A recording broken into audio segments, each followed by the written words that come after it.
Greetings, everybody, and welcome to another edition of the Breakfast Club. You with Got That Funk, and my oh, damn it, I did it again. My friend Rob Dev Shell too. How you been, bud? All right? Hanging in, hanging in. I'm eating. Sorry. Yeah, as usual. That's all right. I'm more than happy to do plenty of the talking. You know me, man. Yeah, yeah.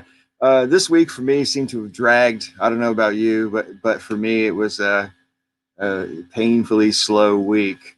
And one of the it's just a psychological thing, when you're busy, time flies, and when you're not busy, time seems to drag out. um and so that's how I've been over the past week, and I've had way too much time to think. I like taking time out to meditate, and having the time, and not be busy and to take time to meditate has been really good for me, but also brings a lot of stuff up. It's like therapy by yourself, basically. That kind of thing. Yeah, I get that. I get that. It's been. I mean, I don't know. The quarantine lockdown thing that's getting to people, starting to get to everybody. Except me. I'm doing pretty good. I Well, need a like, haircut. yeah, like you said at the beginning of our conversations, I mean, it's not that much of a departure from your regular lifestyle, because you're Damon's care at the moment. So um, yeah, and I'm far too content, just not doing very much. So I'm not one of these people who has to be busy to be happy. I'm perfectly content to have what as long as I'm not doing absolutely nothing, I'm all right. I could be drawing or doing a puzzle, or what I could be on Twitter for 12 hours, and believe it or not, I wouldn't get bored. I'd just be watching tweets go by for 12 hours. You know what I mean? Because Well, once for you me, have enough people, it's an avalanche of tweeters. You can never watch them all. yeah, no. For me, I find somebody to yell at. That helps. Right. I mean, yeah, I'm pretty good at you know insulting people, so I do that for entertainment. Yeah. Yeah, that's never been my thing on the internet, although I'm certainly not above it. I mean, if someone's shitty to me, I have no problem being shitty back, but they got to be shitty to me first. I mean, I'm almost never nasty out of the gate, almost never. Um, Stupid is good enough for me. They don't have to be shitty to me. They just need to be stupid. So eh. But I have a hard time being stupid back. yeah, no, me too. I suppose mockery is the thing I do. If I think someone's just being too ridiculous, I just don't take their argument seriously enough, and I'll just mock it rather than try to deconstruct it or whatever. I'm not going to give them the intellectual satisfaction of deconstructing their bullshit. You know, I just rather mock it. And if that makes me like smug or superior or whatever, I'll wear that badge. You know, because I don't care. Yeah, no. I mean, I have a friend on Facebook. It's actually he was my English teacher when I was in eighth grade, and now we're friends on Facebook. And I'll like say something ridiculous about some idiots on online on Facebook, and he'll send me a message saying that I should save my energy and just be happy feeling superior. Yeah. Um, I remember when I was in high school, my art teacher, Mrs. Wiley, she said to me one time, because I was a smug son of a bitch when I was a teenager. There's no doubt about it. I mean, I've always been smug. I can't even deny it. There's no point even trying. I mean, when people say, "Oh, you're so smug," I'm like, and it's not exactly a secret, you know.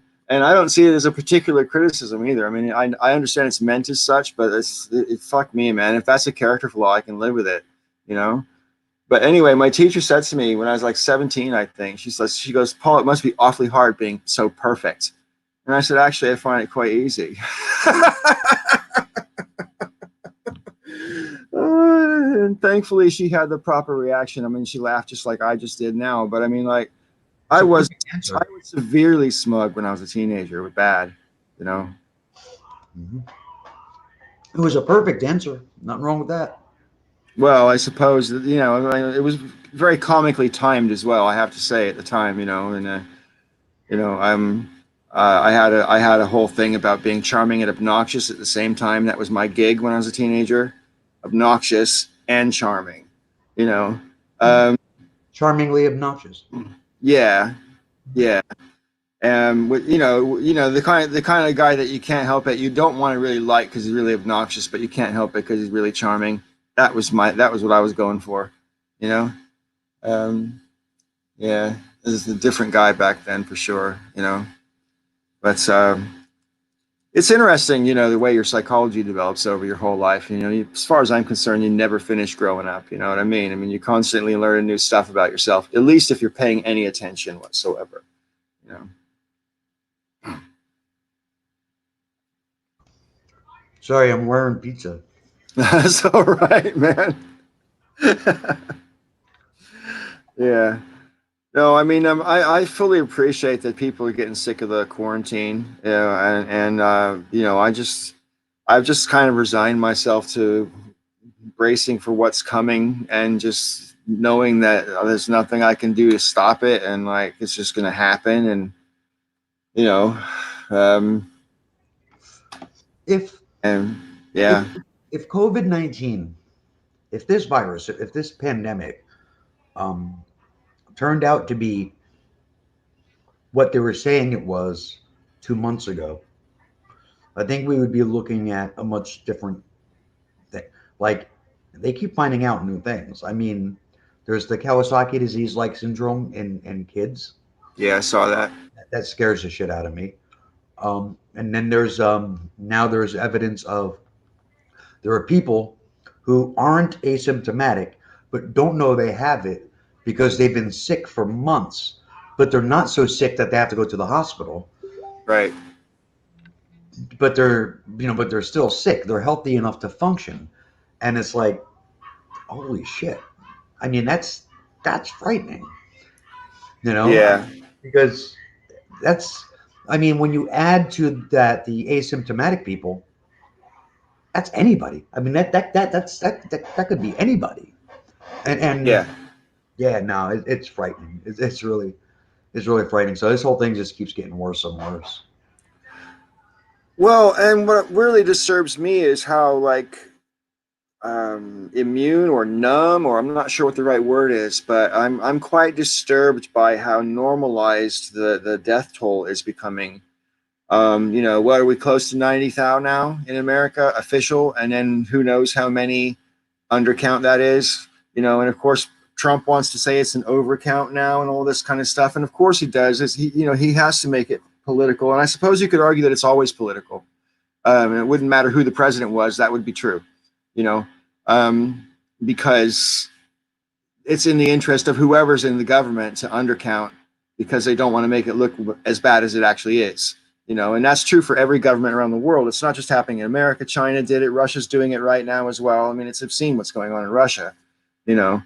Um, because yeah, he's got, obviously in Russia, he's got control of the media as well, so he can really, really, like, overly control what's going on and what people can know, you know. And I'm also really disturbed just this past week about so that's my two things this week that are really, really getting me is just like people seem to be getting like inured to the number, and it's like, Trump said, oh, perhaps 100,000. Dude, it'll be 100,000 before June. I guarantee you, you know? And like, so, I mean, how much is too much? Going back to work makes sense. I get it. But at the same time, if it's 8 weeks ago, it was ground zero, right? And then you had 100,000 in 8 weeks, right? Or 10 weeks, whatever it turns out to be before you get to 100,000. And then you start there at ground zero, and then you get everybody back out there again. What's it going to be in 10 weeks after that? More than another 100,000, I can promise you. So what is the thinking here? I think there's this great big misunderstanding where people are going, hey, people don't get sick in the summer because it's the summer. That's a ridiculous fucking notion. Yeah, no, there's no thinking there. None. None. I'm beyond, you know what I mean? I just can't really, I don't know. I just despair so much. I want to have more faith in my fellow human beings, you know. And people say, oh, you know, we don't, we if you open everything up, we'll behave. And then so the first chance they get, they overcrowd everything and don't social distance at all. It's like, well, you ought to be clear that you can't behave.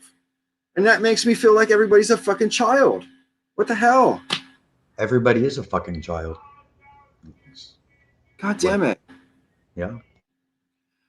What really gets me is the whole like machoistic thing. The mask issue is actually like a symbolic sort of sub thing for the whole issue, as far as I'm concerned, because you got these guys who are going around saying, I don't want to wear a mask because it makes me look weak or whatever, blah, blah, blah, or you can't force me to wear a mask and blah, blah, blah. And I totally understand the force you issue of it, but you don't have to think of it like that. You have to think of it in a sense of, what can I do to protect my neighbors? What can I do to protect my family? Why have to people think in this box that they've been sold by fucking right-wing media and I mean, there's a box they think in. They're I not don't about see protecting each other.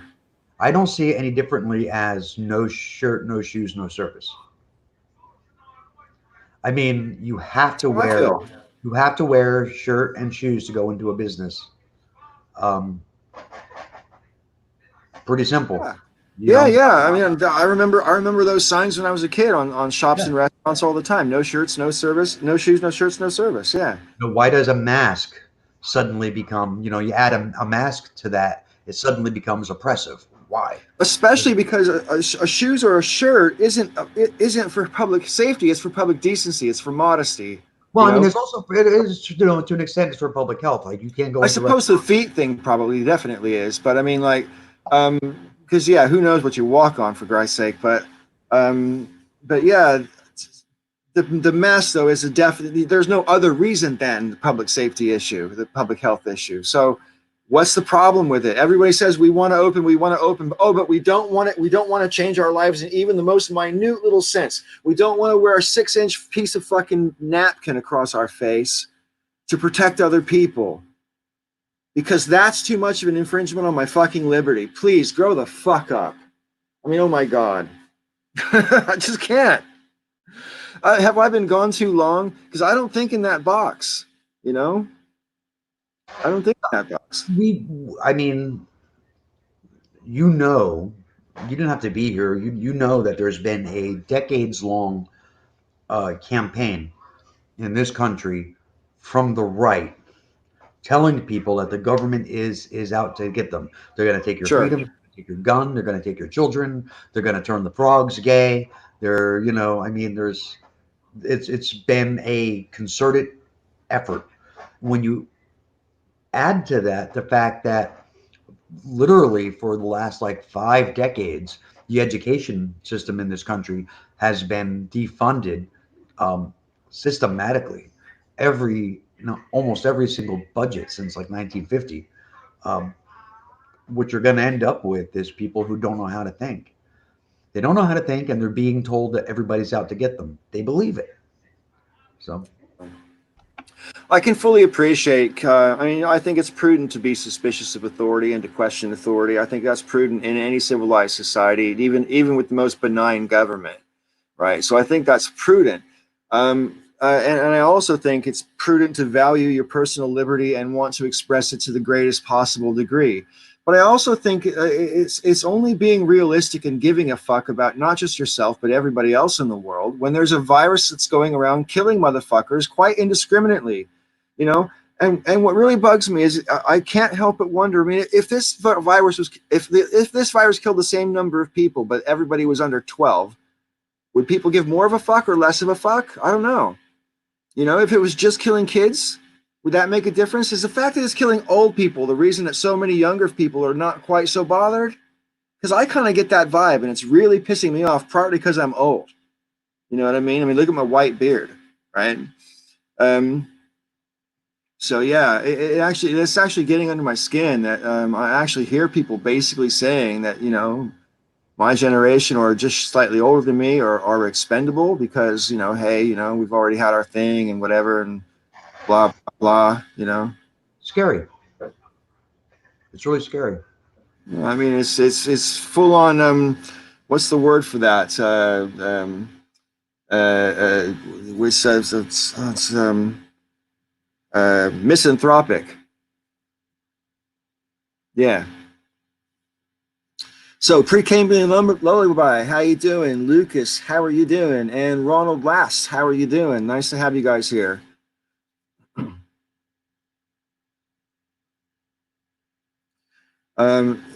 Pre-Cambrian What's lullaby up? says 80 plus seems to be the one to worry about.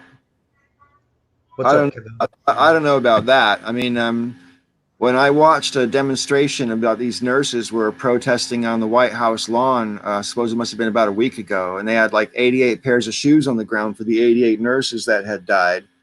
And they were listing off their nurses and what state they were from and how old they were.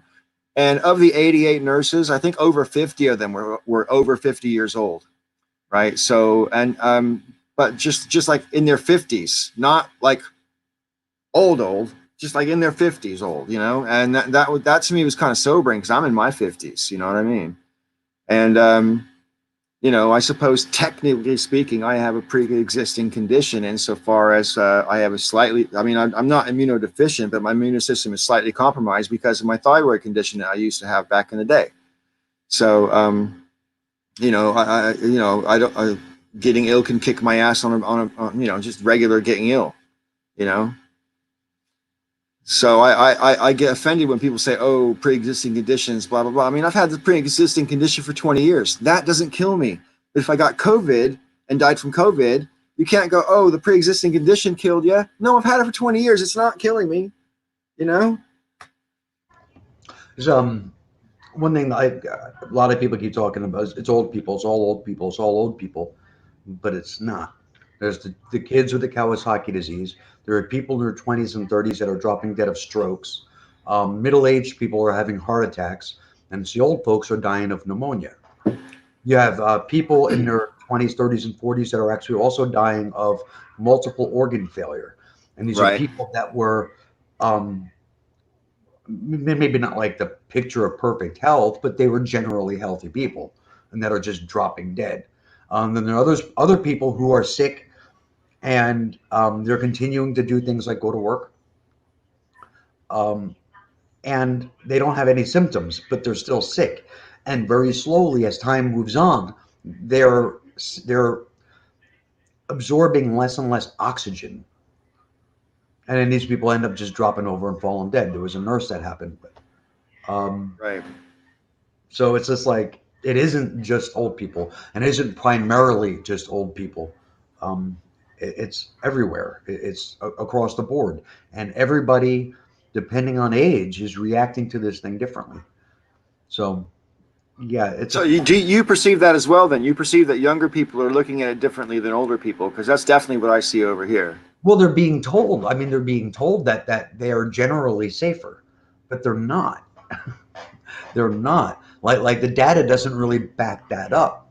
Like most of the people that are dying are older people, but that's the same with any epidemic. Older Sure. people, their bodies can handle less because they're older, and they end up dying in larger numbers. So that's the same with anything.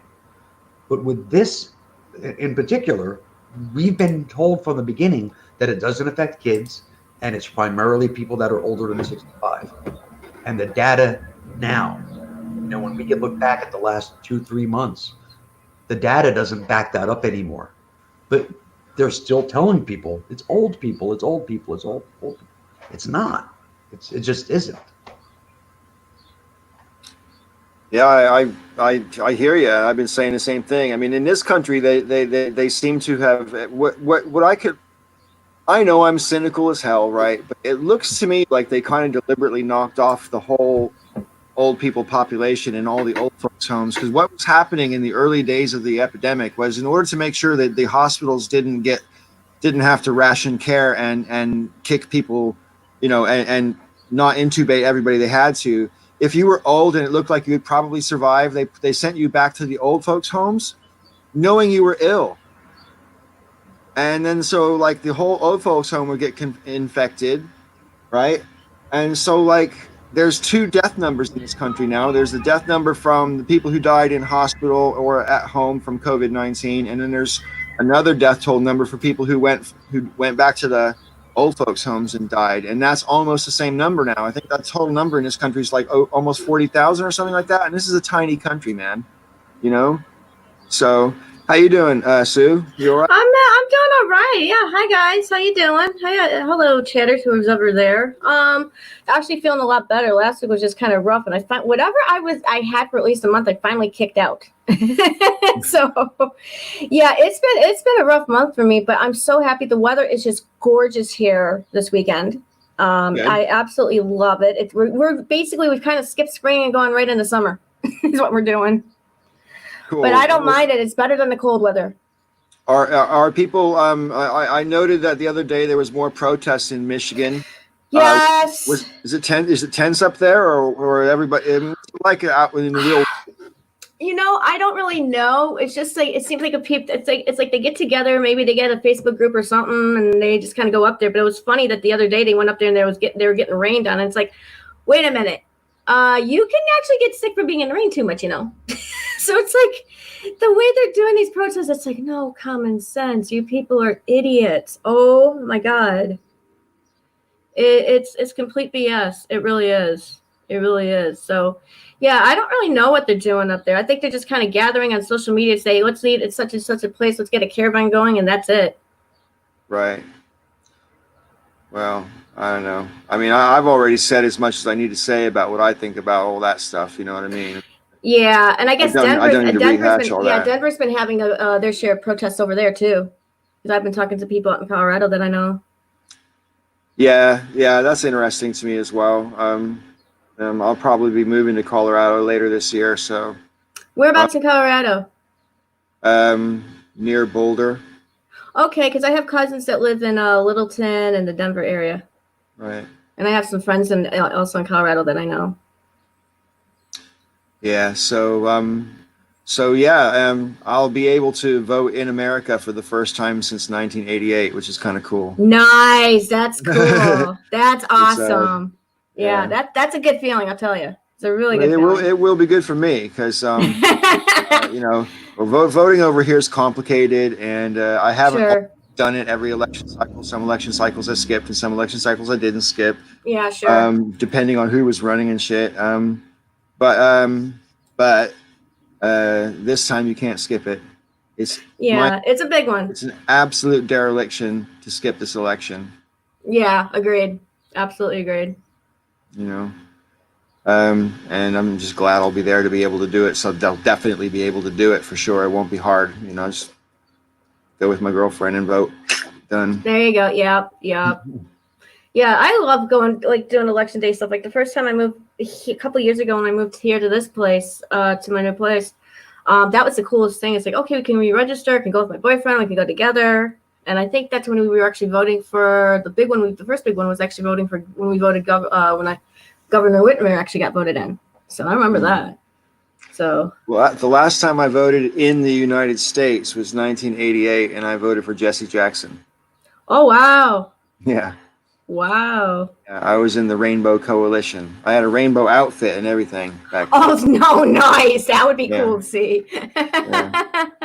That's cool. Started off purple and then went red down to the bottom. It was great. Oh, neat! That's inventive. Or you could get it the other way. You can start red and go down to purple.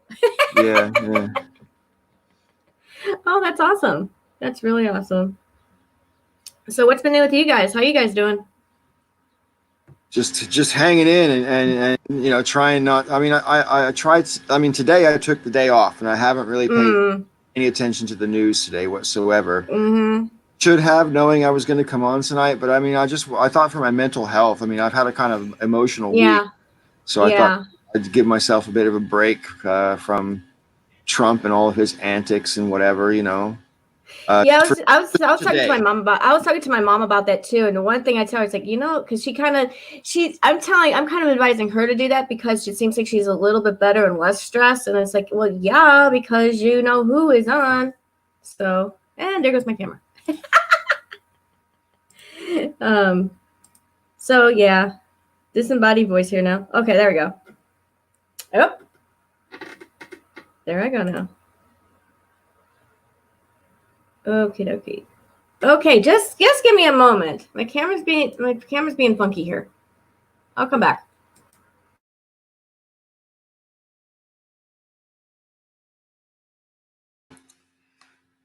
Yeah, she'll be back in a minute, I guess.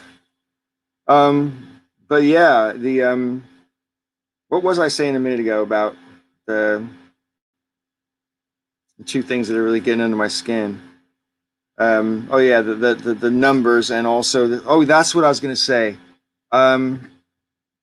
So in the past few weeks, Trump has fired what, half a dozen different inspector generals out of the government. In other words, Trump is firing people who have oversight ability over the presidency, which is kind of like being a dictator, isn't it? When you sack all the people who might be able to look into your misdeeds.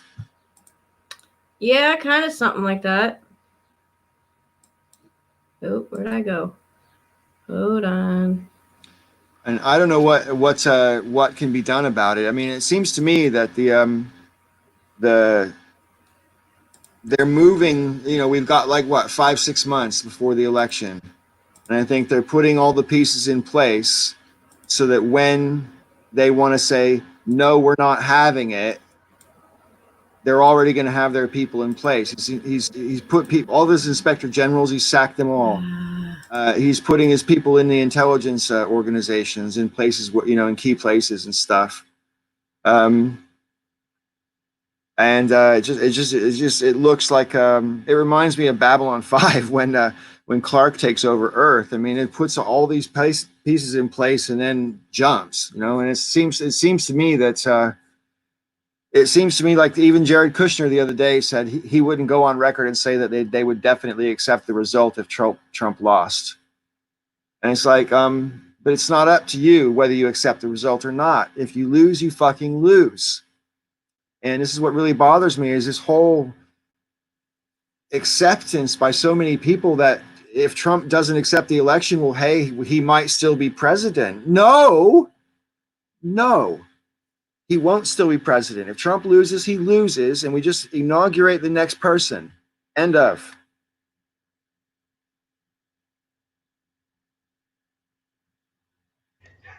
Yep.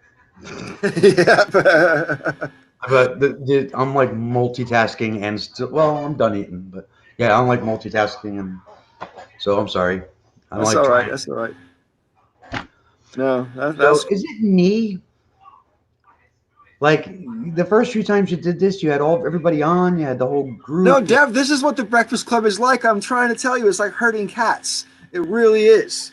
It's not And I've you. been here every week for the last few weeks, and nobody comes in. Well, Is it I don't.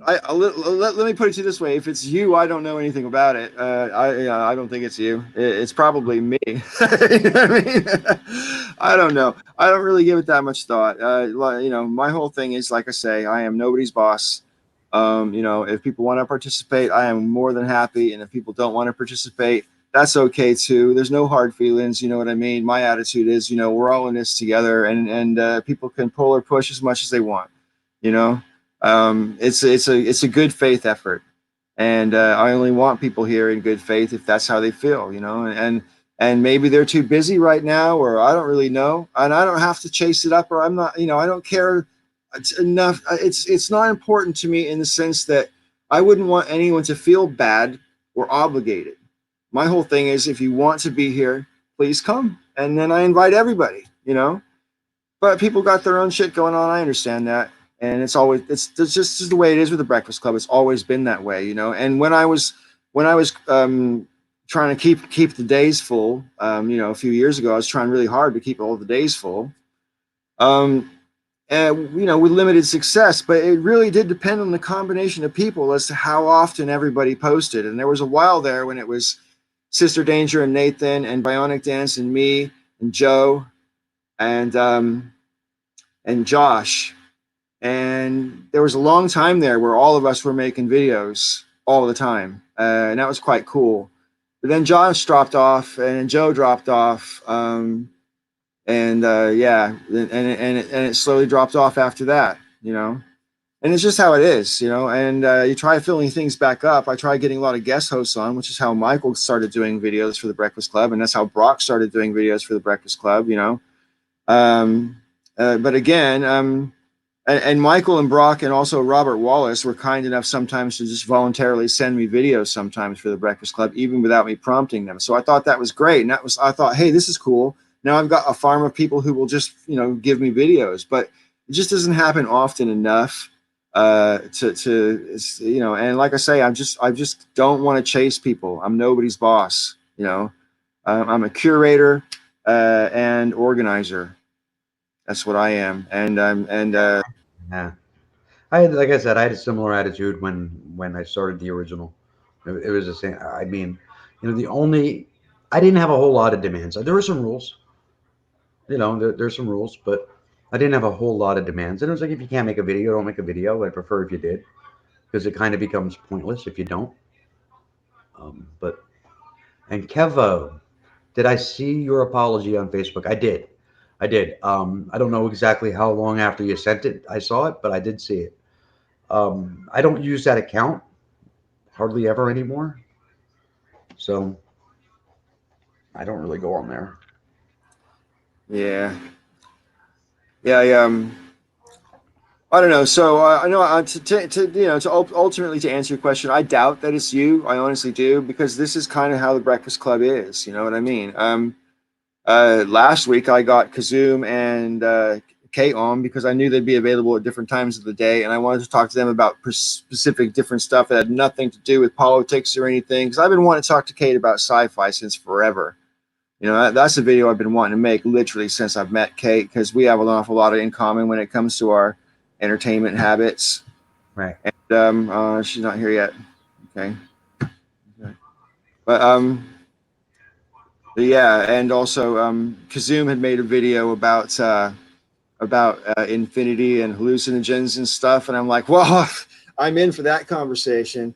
You know, but even with just me and Kazoom, it was busy enough. That wouldn't have been a conversation I would have wanted a whole group on, just for me personally. It's because I had way too much talking to do. I think I probably did 80% of the talking in that video, or 75. You know, but I get quite excited when I talk about my metaphysical bullshit. You know. There's nothing wrong with that. Yeah. Yeah. But yeah, so that was the whole thing last week. But we know we had Michael on and Joe on, and it wouldn't surprise me if we're on here for long enough if they come tripping in at some point, you know. So yeah, I wouldn't worry about it, Rob. You know. It's all good in the hood.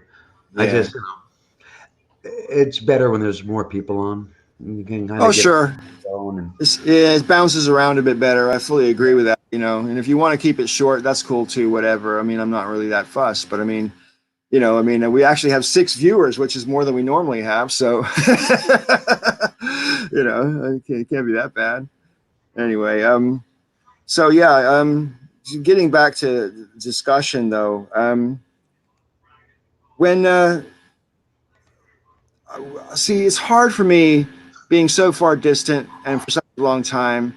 Sometimes it's really hard for me to put myself in the mindset of the zeitgeist that's going on right now. I'm listening.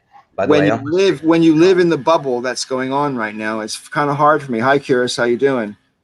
Because for me, like the other day when Kaylee said, "This is the little pamphlet that Obama left for us, and these 2 great big books are what we replace them with." Well, I mean, okay, 2 things about that. You like last week you were saying Obama didn't leave us anything, and secondly, 2 books aren't necessarily bigger than 1. I mean, do they have lots more pictures and bigger print, or you know what I mean, or what? And anyway, well, I mean, why it's are you like telling us this 10 weeks into the fucking pandemic? it's no different than the file folders on the table when he announced that he was. Um, oh my God, why am I drawing a blank with the word? separating himself from his business. Right. And they had the table. Yeah, the set three stacks of big paperwork. Yeah, no idea what's in it. Nobody saw what's in it. It's all for show. Nothing has to be in it because they're not going to show you.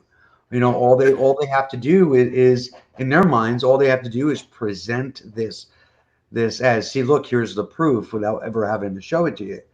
And if you question it, it's just like, well, there, we showed you. So it's the same exact thing. And to say, oh, but what they left us a pamphlet. It was 69 pages, and it included details about how to deal with a SARS-related virus and a coronavirus.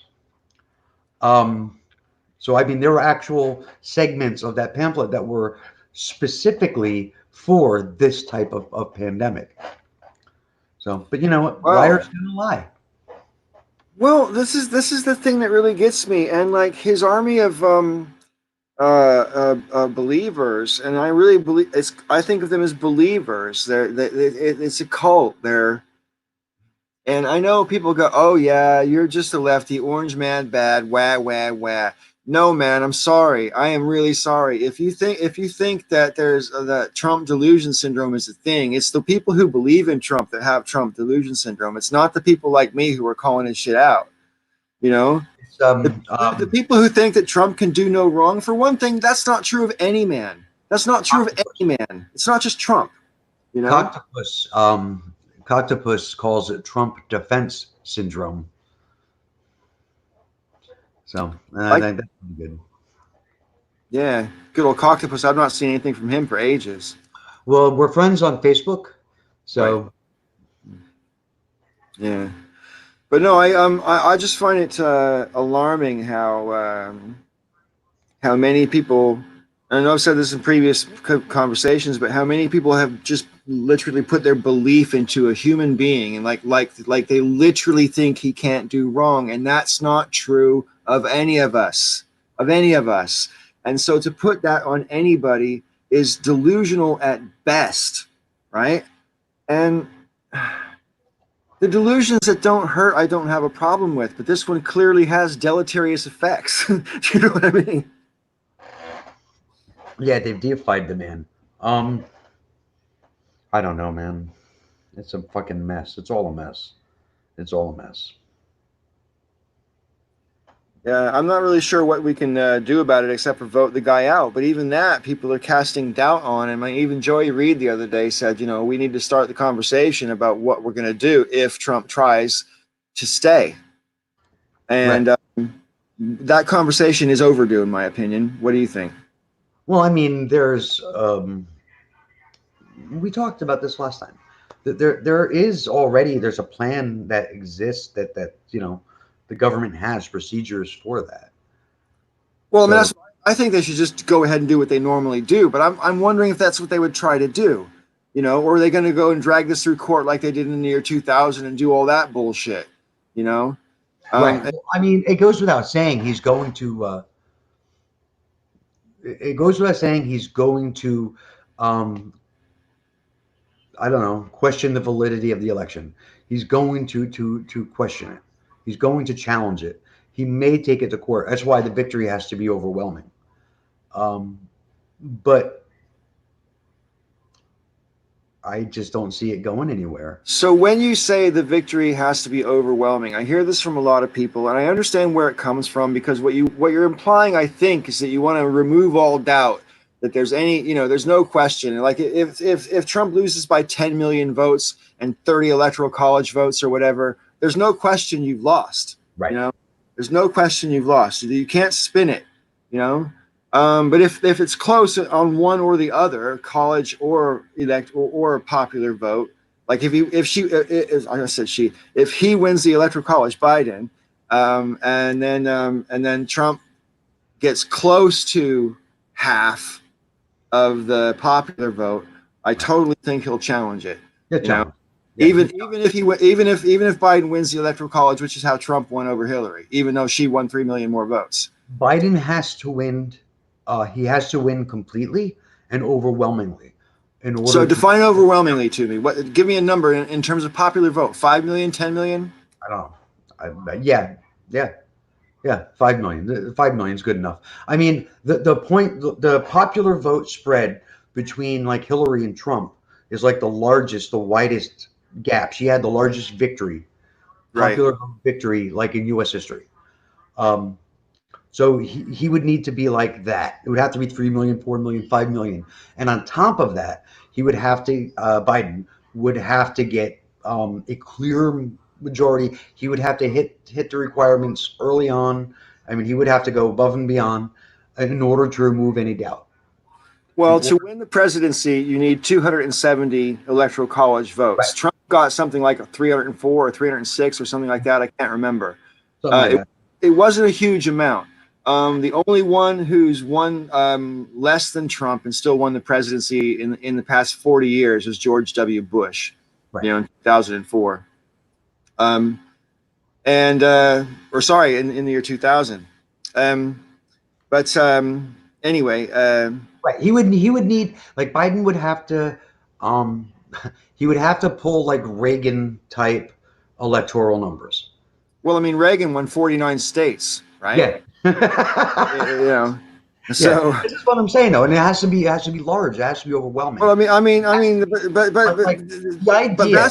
that's not even as unusual as it sounds. That sounds like it should be nearly impossible. But fucking Richard Nixon won 49 states in 1972. Do you know what I mean? So But I mean like the win has to be, I mean obviously he doesn't have to have 49 states, but the win has to be large enough and convincing enough to not only crush Trump. We talked about this last time. The idea is to crush Trumpism.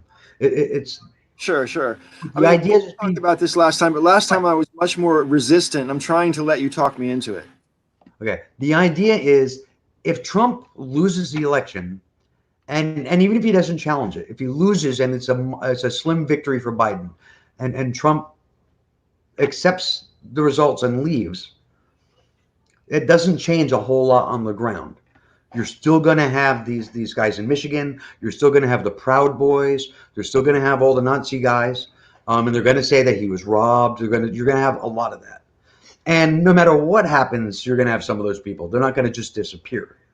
But the idea is, if there's a large enough victory, you'd be sending a message to those people that your ideology has been considered, it has been vetted, it has been um, passed around by the majority and roundly rejected. That makes sense to me. That's the idea. Yeah, that makes sense to me.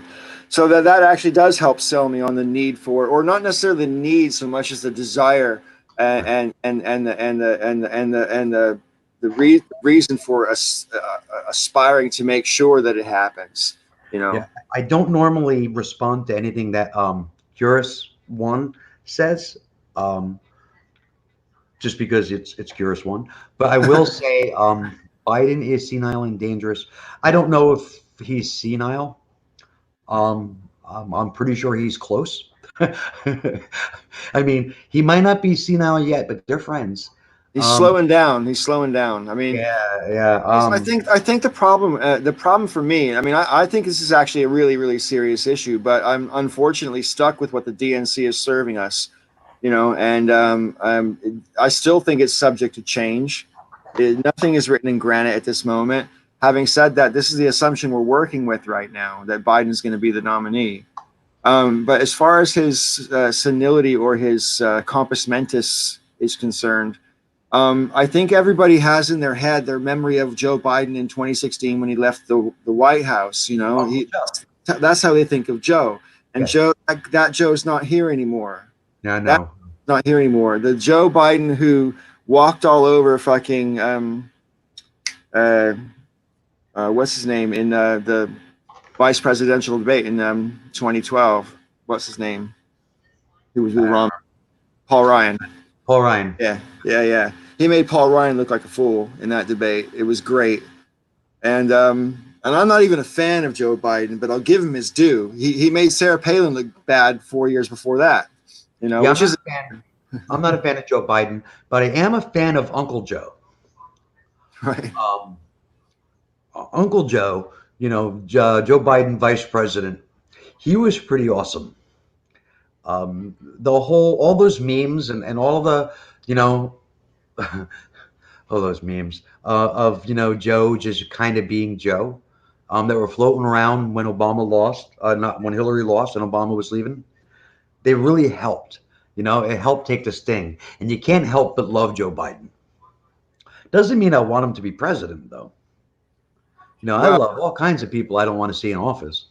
So, well, I mean, this is the thing. I mean, we're basically being force fed a candidate that there's way too many reasons not to like, and it's similar than with Hillary, except the difference is in this case, this issue of his mental acuity is, I think, that didn't exist with Hillary. I mean, no one questioned Hillary's mental acuity. As far as I was concerned, no one seriously could question. Even now, Hillary's pretty sharp. Hillary's a sharp woman. Like her, hate her, whatever. She's not stupid. She's razor sharp as far as I'm concerned. She's a little too savvy. yeah, except for the debate with Trump. Well, I mean, she definitely did put some feet wrong. Like I said to you before, I think you know what she was trying to do. I just think, like, you were right, that wasn't the correct tactic for that moment. I understood what she was trying to do, but that's. Well, I mean, if she were dealing with anyone else, it would have been fine. But that's not how you approach Trump. That's not how you defeat him. That's not how you one up him. You can't just act as if he's not doing what he's doing. So cast your mind 4 months hence, and we're to the point where we're having debates, right? Mm-hmm. Because this issue of Joe's mental acuity is really going to be. Trump's not going to drop that. He's going to pound that drum like crazy anyway, right? Even though people say the same stuff about Trump, and it's just as valid to say that about Trump, because there's loads of times when you see Trump like his words. You know what I mean? Right. And that is like a recognized medical precursor for cognitive decline. I mean, that's not even up for debate. And there's so many video clips of him doing it that like I say, it's not open for debate. We're watching it happen with Trump as well. So what interests me is, though, that so many people, even on the left, are much more willing to go, yeah, Biden's mental acuity, but they're not necessarily willing to do the same thing with Trump, even though Trump has the same problem. But Trump, because of the Adderall he snorts all day long, is way sharper on his feet than Joe. Yeah, there's yeah. There are some differences, though. Whether it's Joe Biden or Hillary Clinton or Adam Schiff or Michelle Bachmann or any mainstream political figure, if you go after them when it comes to their mental acuity, if you come after them with just about anything, I mean, it damages them. It sticks to them. It causes a reaction that the reaction itself will make them look bad. With Trump, it wouldn't matter. He looks bad just by speaking anyway. He doesn't speak in complete sentences anyway, so people expect that from him in the first place. Yeah, Joe Biden doesn't speak in complete sentences anymore either. Some of the quotes by Biden are like, it's hard to tell a difference between him and Trump. The only way to tell the difference is the stuff that Biden says that is nonsense and gibberish and half sentences isn't hateful. You know what I mean? I mean, there's nothing. It's not like it's negative. It's just all over the place. Trump, on the other hand, he's Trump. So. Well, yeah, the thing is, like, I have to always check myself when it comes to the way I think about Trump and appraise Trump's actions, because I have to always recognize my bias and try to rise above it, look at it objectively, and then sink comfortably back into the fact that I was right all along. But I mean, I do try to sort of like jump out of my bubble and look at it from other people's point of view. I try to think, okay, some people buy into this shit.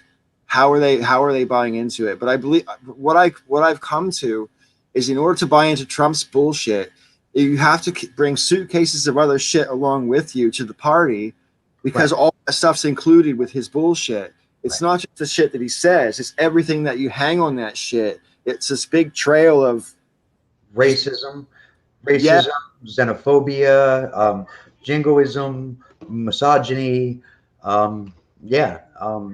insecurity, daddy issues. No, none of it. That's why, like in the beginning, people were just that's why hateful's a stupid term. Jerk. Anyway, just what was I saying? I got you sidetracked me with that comment there. Fucking curious. Why people hate the left? In the beginning, if I could, I rewind it, but I can't. In the beginning, people were saying, these are, you shouldn't let political differences get in the way of things. But these aren't political differences. I got no problem with Republicans. I have no problem with conservatives. I have a problem with Trumpers. I have a problem because it isn't politics. It's morality. The word hateful is neo-Marxist. That makes no sense. Yeah, I mean, I'm sorry. As far as I'm concerned, racism isn't political. It's a moral issue, not a political issue. It's a moral fucking issue.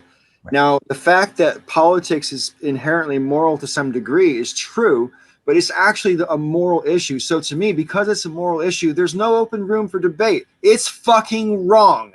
End of story.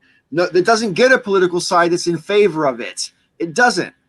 And that I can't tell you how strongly I feel about that.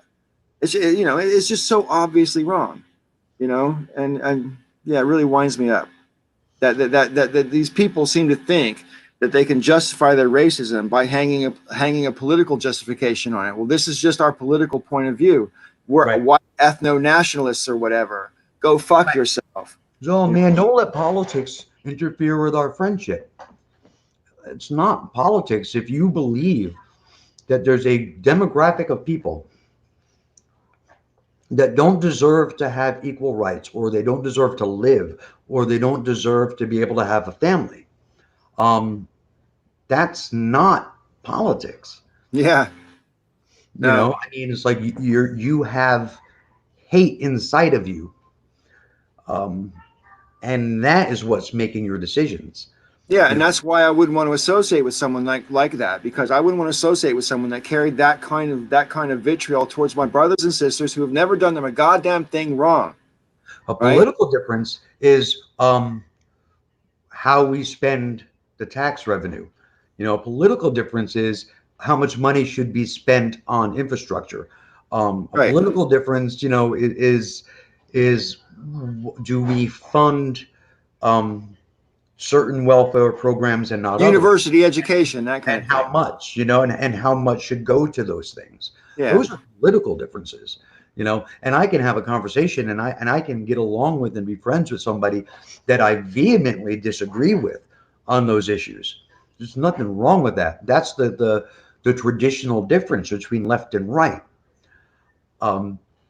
If you try to make the argument today that the difference between left and right is that the right doesn't think that gay people should be allowed to have children, whether it's biological, and there are people out there saying that biological LGBT folks shouldn't be able to have kids, their own biological children, or they're not allowed to adopt, or they're not allowed to marry.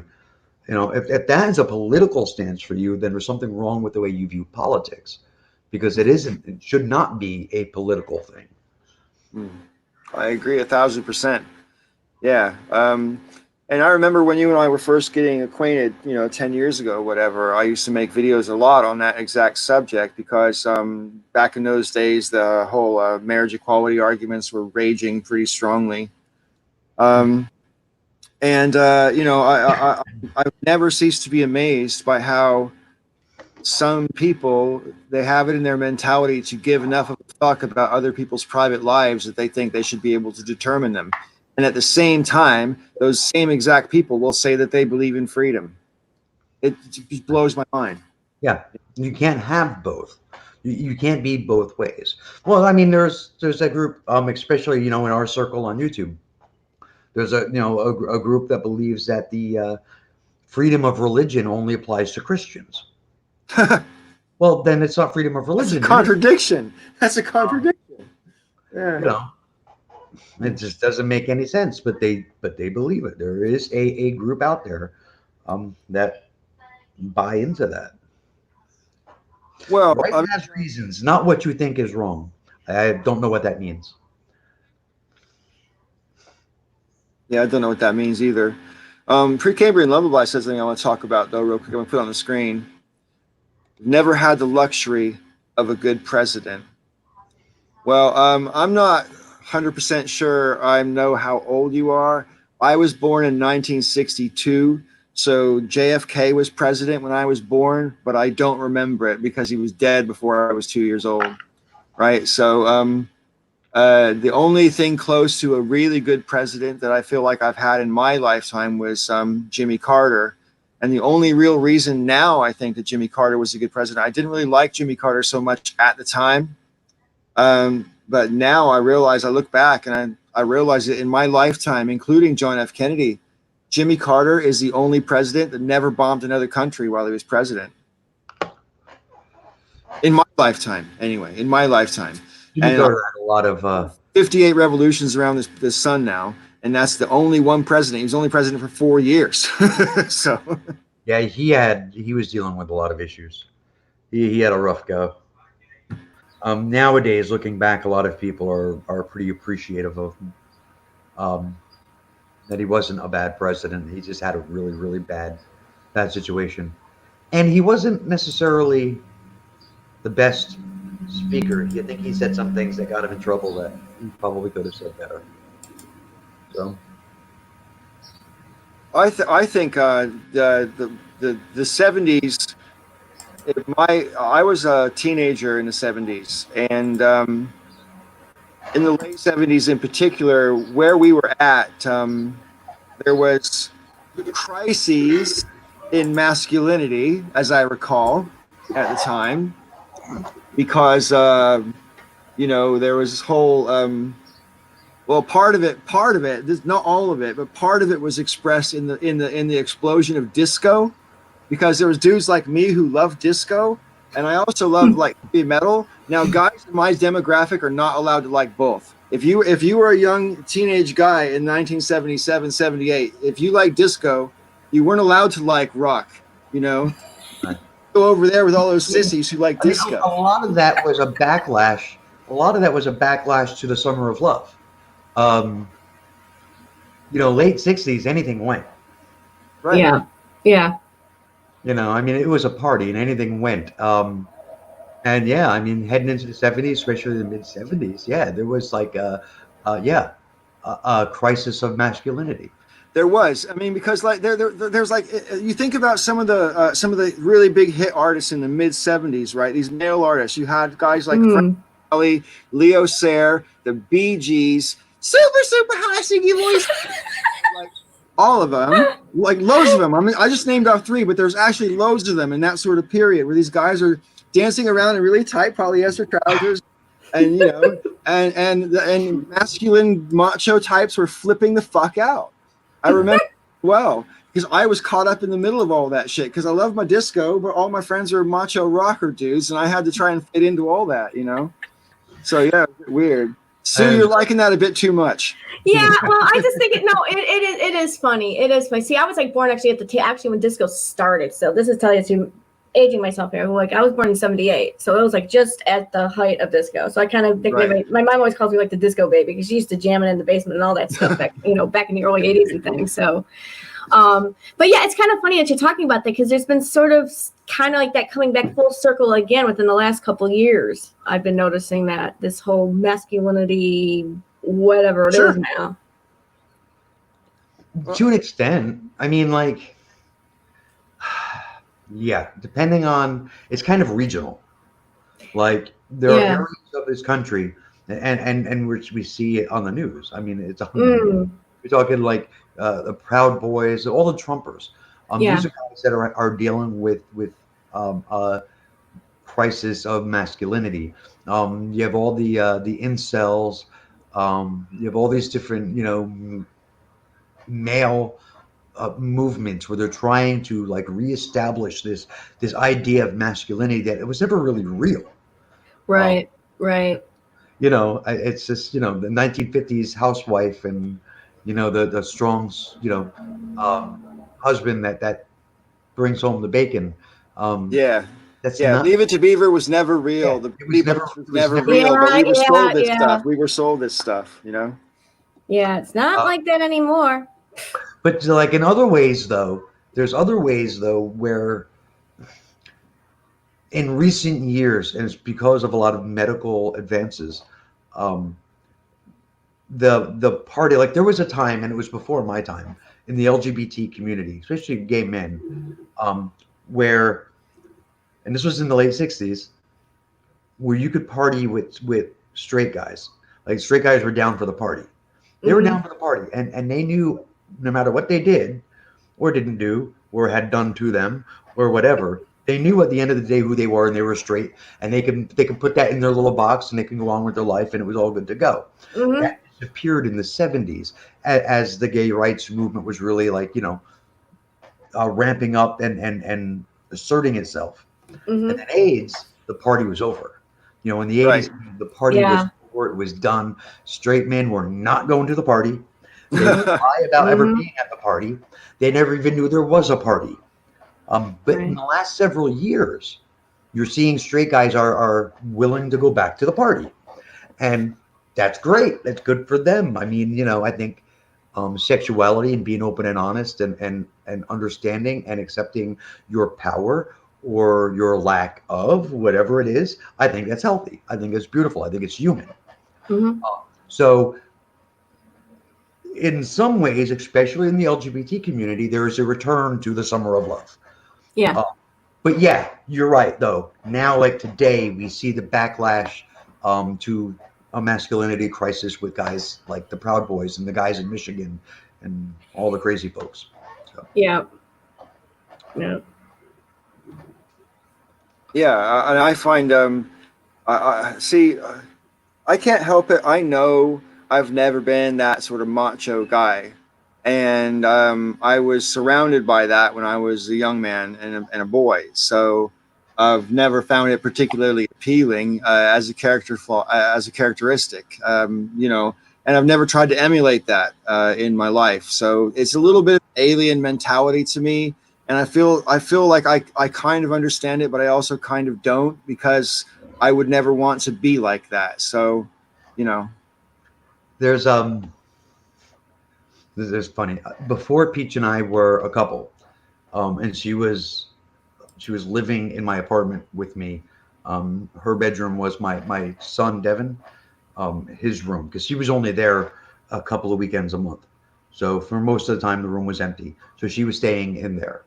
And my brother, I have an older brother. He's 2 years older than me. Kind of a shithead, but whatever.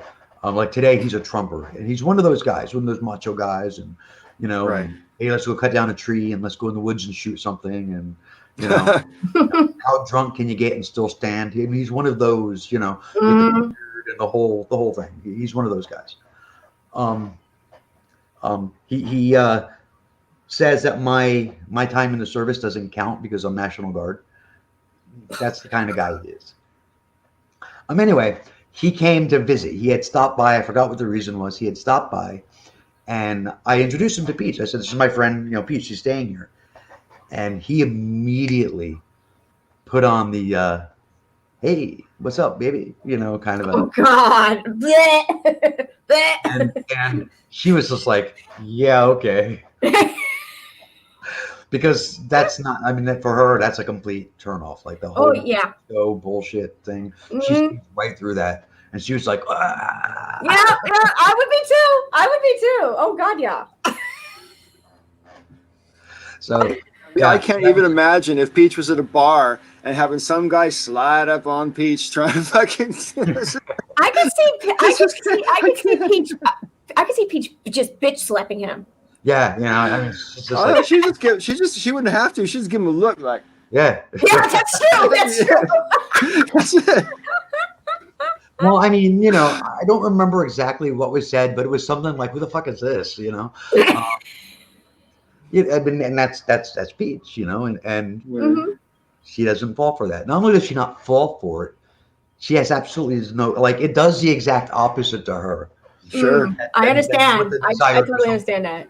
Yeah, I get So it. I mean, and I said to him, I said, "Yeah, dude, she's engaged," because at the time she was engaged to Coughlin.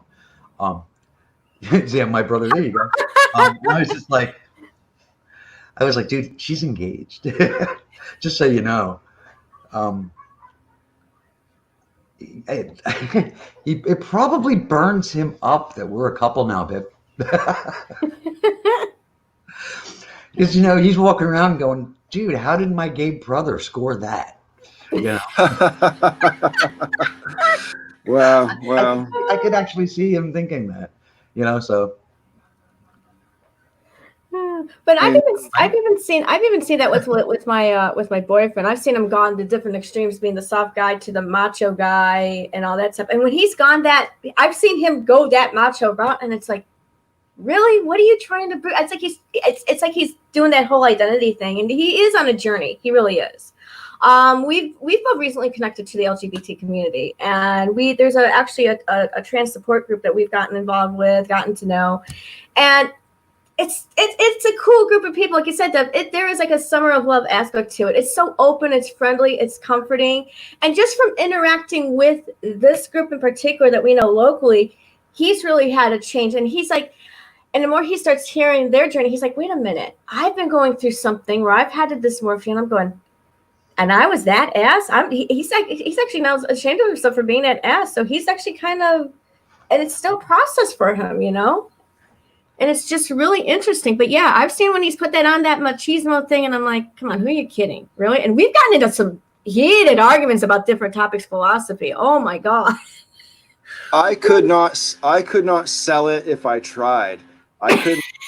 If I rolled up on some dude in a big fucking jacked up 4x4 and tried to fucking sell it, it wouldn't matter what I was wearing or how I spoke. I do not have that vibe, and it would fall flat within 3 sentences. I don't think I could sell it. I don't think I could sell it. Yeah, and I don't like that machismo thing. It's like, oh, it's a huge turnoff to me. That is, it's like, See, who do you think you are? Who do you think you're kidding? See, I have mixed feelings about it because if people are just being themselves, I'm great. That's cool. Yeah, agreed. Yeah, I agree with you. That's really your thing. If that's really your thing, but the way I can't help but see it, and this is my flaw, I recognize that. But when I see like dudes who are just that little bit too machismo, they have that they have to have the jacked up truck and the fucking cap on that has some sort of trucker logo or whatever, or sports logo or whatever. I don't want to overly stereotype, but when you get someone who's like particularly sort of machoistic in their presentation and in their, and not just their physical presentation, but the way they speak and deliver, right? And so really machoistic person, I can't help it. I think your dick is small. I'm sorry. I'm sorry. Agreed. I'm sorry. It's a prejudice. I'm sorry. No, I'm with you on that. No, I would agree with you. I'd go with you on that. I think to some extent there's some acting that goes on in there though. I mean, it's a front. It's a front. Now, in a lot of cases, they don't know any better or know any different because they're raised by men who do the same thing and act the same way and dress the same way. It's what they've been taught that's what manhood is. Yeah, it's a self-reinforcing social situation. But ponder me this, guys. I mean, what do you think about this? I mean, like, there's such a thing, for example, as girl world, where like when you've seen Mean Girls, right? I'm sure. And there's a thing that it doesn't happen. I mean, hopefully sooner or later people grow out of this mentality, but we all go through a mentality where we're competing. And like in girl world, when you dress to kill, yeah, you want guys to like how you dress, sure, but you're really dressing to the other chicks are impressed. That's what you're doing. And I think the macho thing is kind of the same. Guys aren't doing that because they think women find it hot. They're doing it because other men will think, oh, that guy's tough or strong or powerful or whatever. Right. It's other guys. They're not doing it because they think, this is just. I don't think it has anything to do with. I think it has more to do with impressing other men than any other factor. Right. There's homoerotic elements to it. Yeah. Because you have to impress the other men enough that they will respect you. And they won't challenge you, and that's what it is. I mean, all that stuff. When the women do it, when men do it, when gay men do it, when gay women do it, it really comes down to the same thing: is you're trying to secure your place on the pecking order. Right. So when the guys are doing it, they're trying to impress men who then will not challenge them when it comes to who gets what pussy. That's what they're doing. But it does take on this homoerotic thing is because you have to impress these other guys. So they're looking up at you and through like adoring eyes. And that's what secures your place. So this is where like the whole alpha beta thing that a lot of guys talk about, that's where that comes in. So if you're the kind of guy that you've got your shit together and you've got money and you're tough and you're strong and you're intimidating and you've got a nice car, you know, you got this whole thing where other guys are looking at you with a certain amount of veiled desire.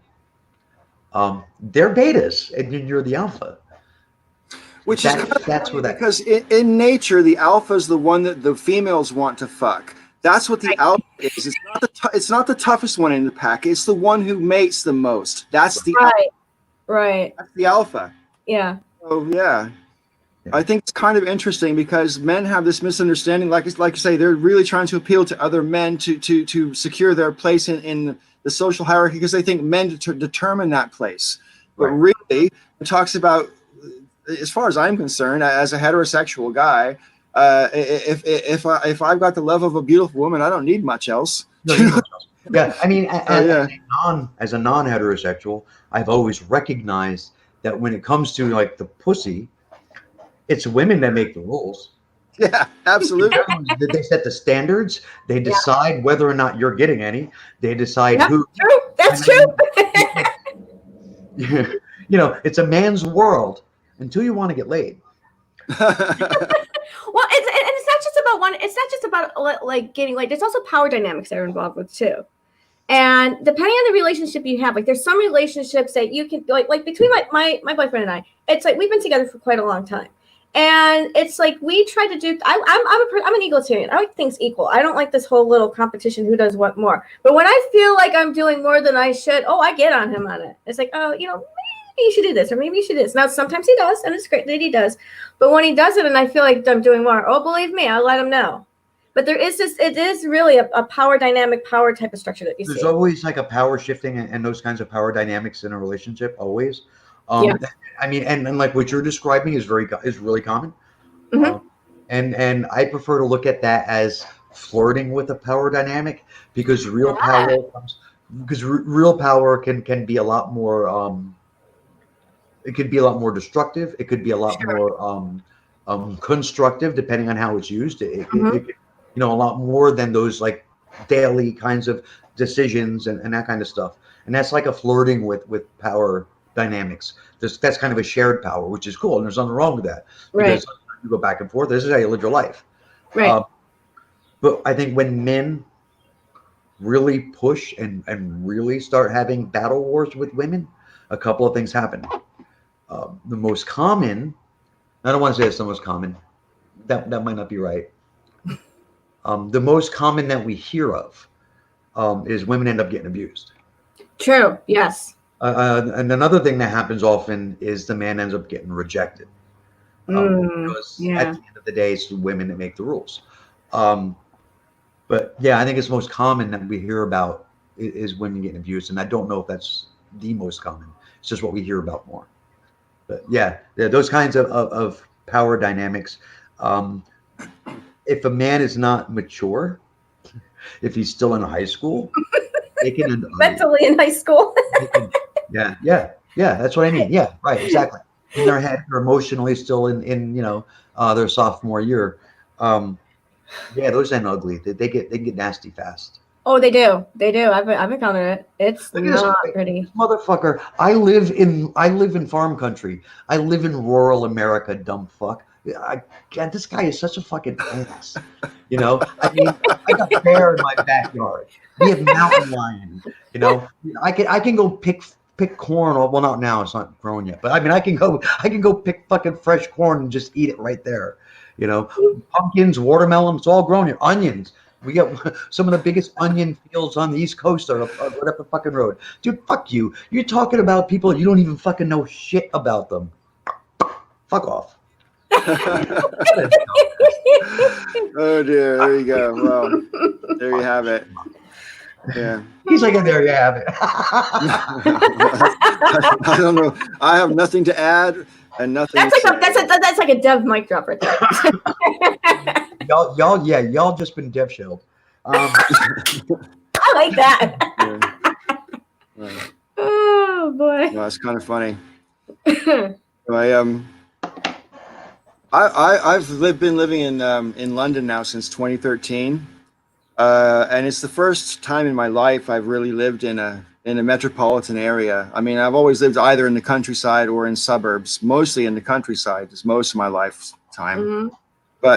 But yeah, I've lived, when I lived in Santa Rosa, I guess you'd call that a suburb. It's a small city or a large town, whatever. It's California that I lived in when I was a young man. But I mean, London is, the whole world is in London, and it's really taught so much, about, because, like America is a melting pot or a cultural salad, whichever metaphor you prefer. And so is London. But London is a tossed salad? Huh? London is a tossed salad? Is that what you said? I can't remember the name of the lady. It's a lady back in the 90s. She got quite famous for saying that the metaphor shouldn't be what do we use the melting pot. It should be more of a cultural tossed salad, because a melting pot, you grind everything up and it becomes like a smoothie. Everything's just one great big mass of stuff, and it's all the same stuff. Whereas if you have a cultural salad, you want the bell peppers to be bell peppers, you want the lettuce to be lettuce, you want the radishes to be radishes. They can stay the same, but together it makes a greater whole. But the individual pieces still retain their individuality. So I do like that metaphor better, and I understand why people try to use it. I also understand why it pisses off anti-SJW people, because they draw all types of wrong conclusions from the metaphor. Right. It's interesting to me how people will read what they want to read into shit, and that's anything else, There's some things, and there's some metaphors, and there are some that to me just end up being kind of pedantic and useless, and I mean, I don't know, because you hear stuff like that all the time, and it's just like, okay, I see what you're saying. What good is that? Like what I think the main difference is the emphasis is on retaining the individuality of the individual components rather than trying to make everybody basically the same flavor. I think that's the purpose of the metaphor. So I get that, yeah. But I do get that, but like, and I'm not saying that one phrase or one saying is better than the other. I'm not going to pit them against each other as one, oh, this one's better or superior. I don't care enough about it. I'm not invested enough about it to give a shit. But what you're saying, like their defense of like the salad metaphor, yeah, only holds water in my view if the melting pot metaphor intended to take away people's identities. Yeah. So like it's always been like intention matters, Yeah. And intention matters. So since I don't believe that was ever an intention, then I think the salad kind of becomes like a useless metaphor, even though I get it, I understand it. I think it's kind of pointless because there was no anything. I hear you, but as someone who has immigrated myself, and even from a country which is not so vastly different from the one I landed in, so it wasn't, the cultural shock for me wasn't as great as it might be if I tried to move to Moldova or Italy or something like that, for example, right? But it still was a culture shock, and believe me, the British people very much expect people to assimilate. And this is a common theme when it comes to immigration. It's not just in America. It's not just in Britain. It's all across Europe. And people, they say, if you're going to come to my country, learn the fucking language, assimilate, assimilate, assimilate. And so the argument with the melting pot argument, that the assimilation basically meant adopt to white culture is what it turned out to mean. Mm-hmm. Whether that's the intentional meaning of it or not, that was the resultant effect of assimilate. Assimilate to what? Assimilate to what? That's a genuine question. What are we supposed to assimilate to? Well, okay, the idea, you know, I think at its most base and innocuous level of the assimilation argument is you need to operate on a day-to-day basis. You need to be able to go grocery shopping. You need to be able to communicate with bill collectors.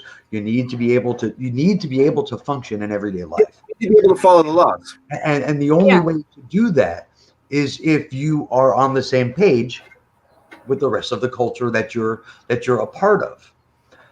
If you are so different than everyone around you, you're going to have a hard time in life. And if you're going to have a hard time, you're going to be asking for more help. And that's what sets off a lot of the how do I put this? Racist sons of bitches.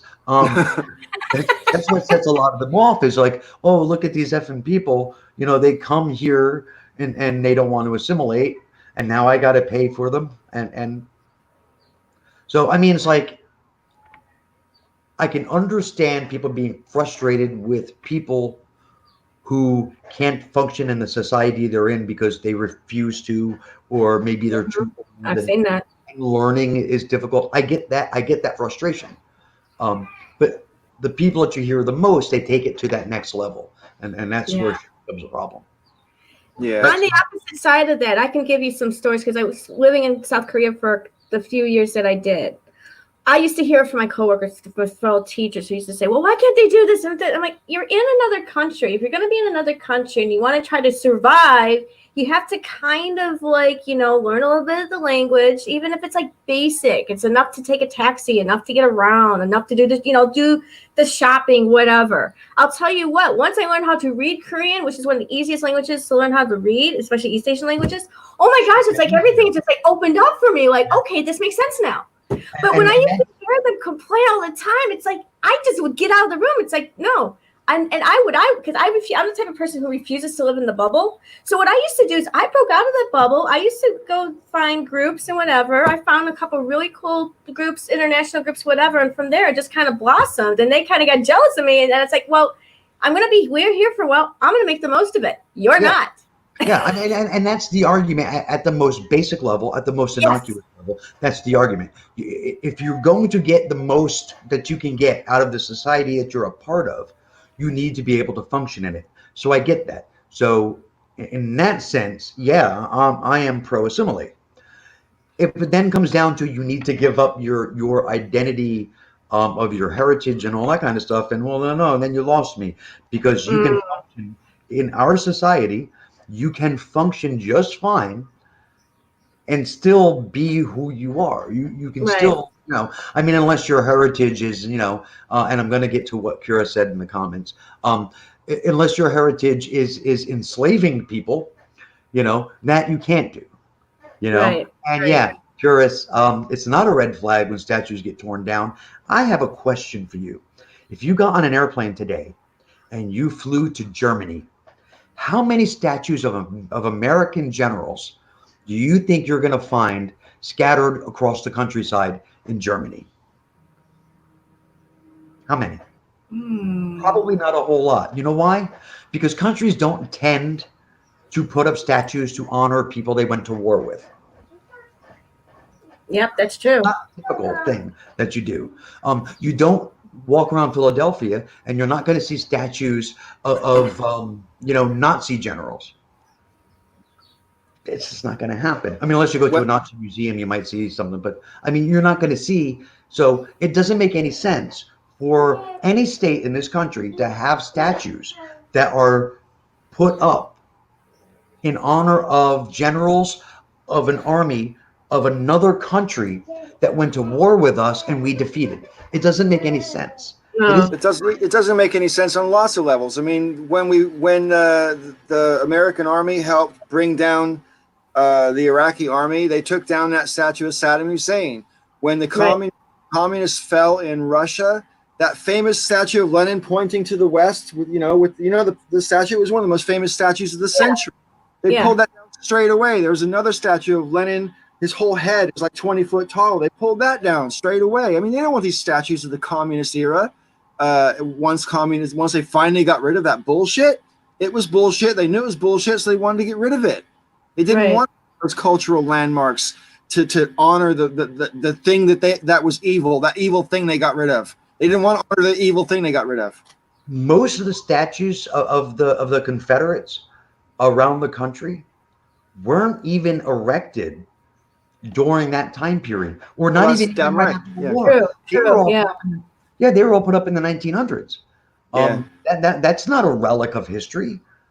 Right. That's celebrating open treason against your own country.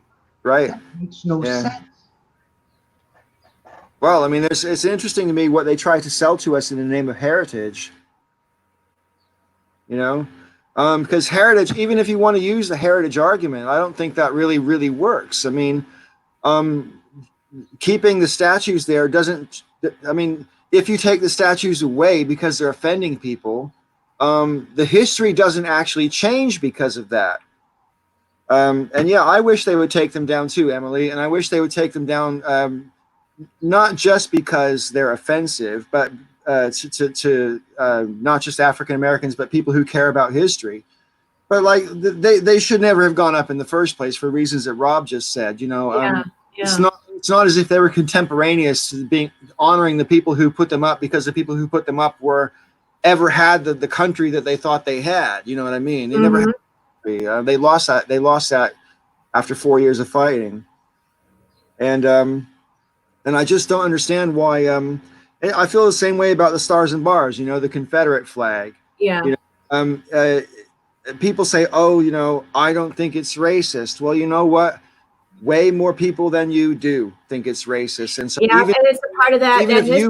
And even if you personally don't think it's racist, you have to know that other people are going to look at that fucking flag and go, "You're a racist." So whether or not you are a racist, or whether or not you think it's that people will draw that conclusion from you waving that flag, it doesn't matter if it's fair or not. You knew before you put the flag on your fucking car, it was in.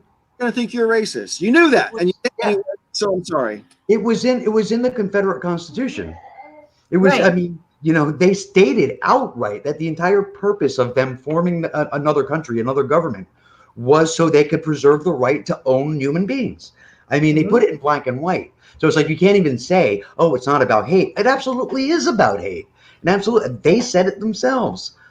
I mean, and Curious is saying, "Oh, we were all Americans," that he disagrees that, no, we weren't all Americans. There was the United States, and then there was the Confederate States. Yep, we were divided. That's why we had the war.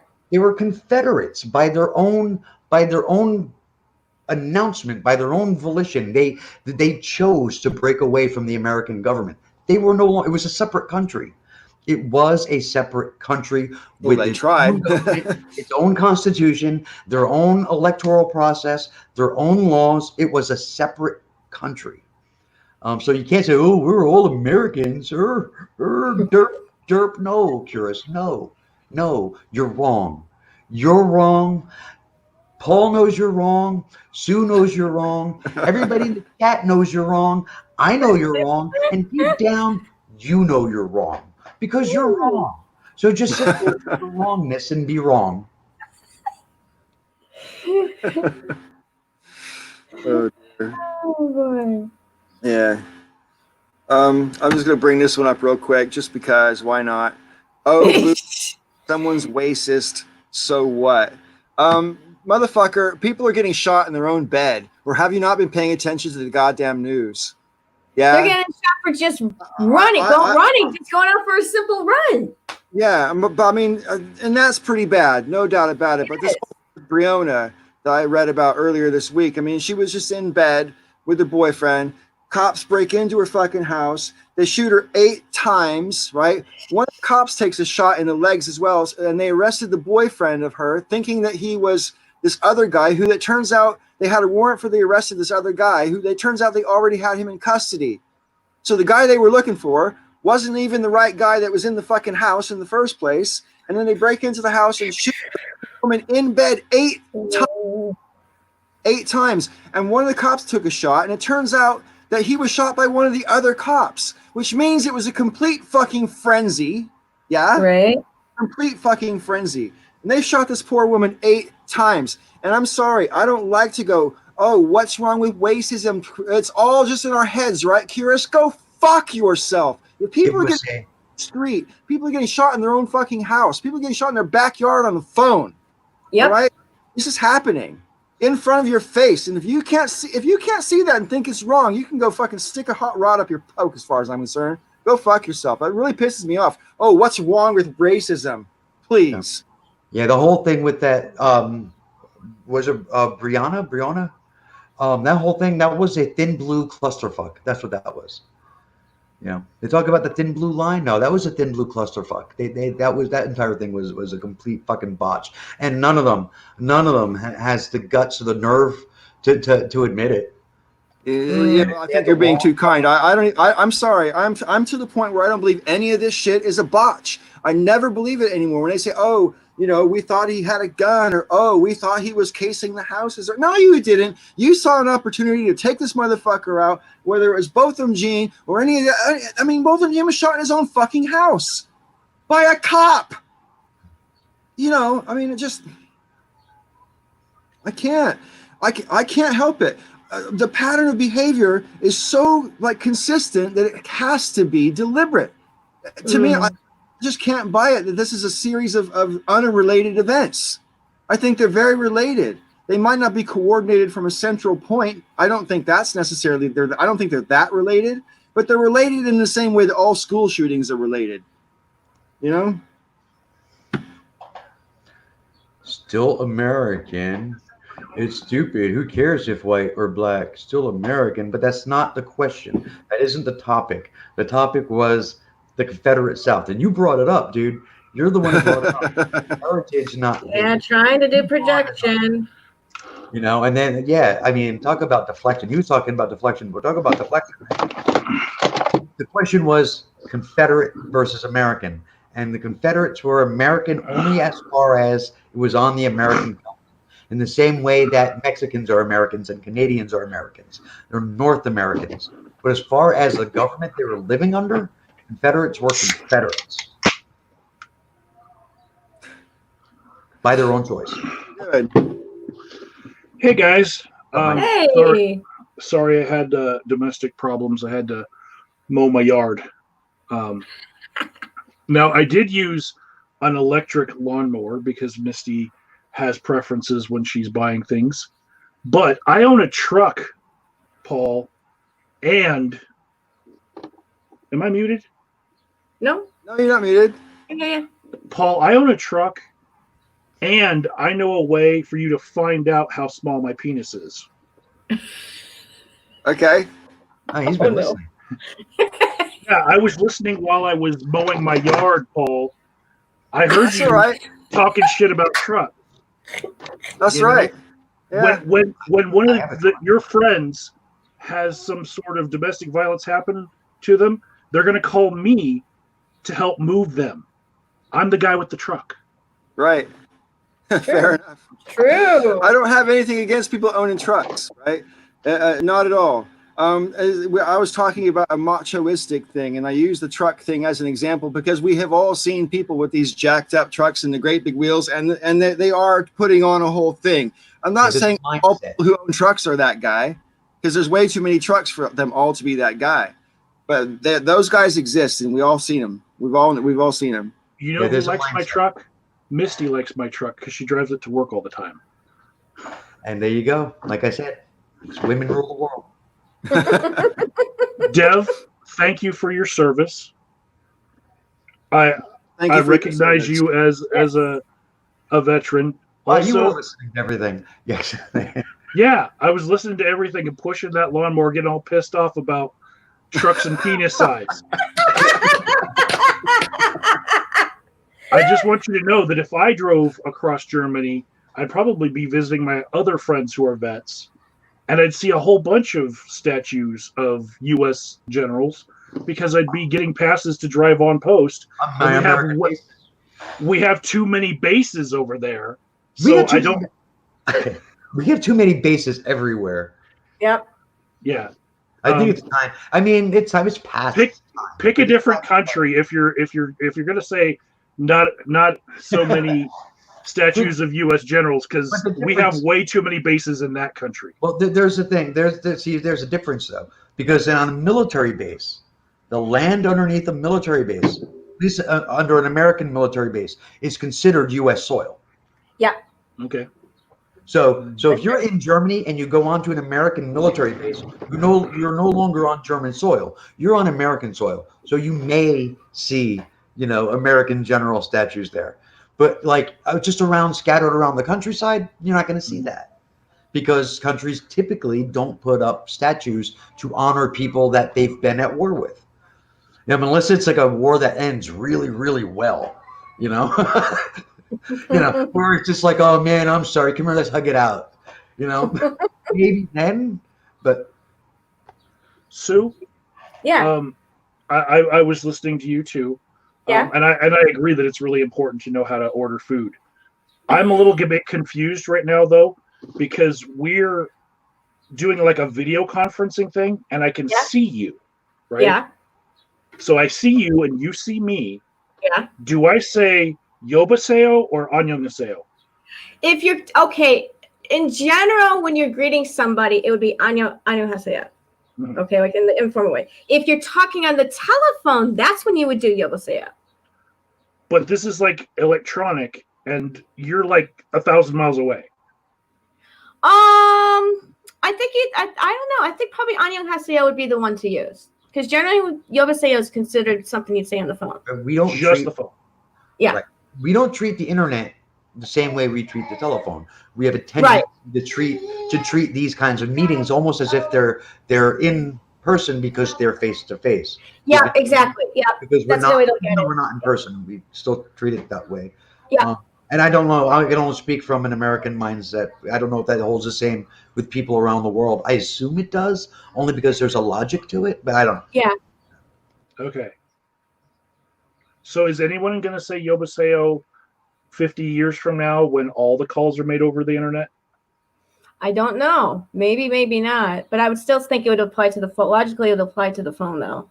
Because Korean in general is, because I'm kind of like in a late beginner, intermediate, like kind of mid intermediate level. It's a pretty logical language. Mm-hmm. So I would say it would still apply to the phone. But that's something I could ask I could even ask my students about that next week. What if I called you on Facebook Messenger and didn't turn on video? That's a good question. I don't know. I gotta ask my students that one. I really do. Since I teach Korean students, I got a couple I can definitely throw that one too. He only came on to start trouble. You noticed, right? That kind of reminds me of a George Carlin gig where he's going, why do you have to swear in the Bible with your right hand? What if you swear in the Bible with your left hand? What if the Bible's up down? What if it's not a Bible? What if the Bible's missing some pages? I like that bit. Yeah, it's a good bit, all right. Yeah. Oh, Michael, that video Yes. you put up.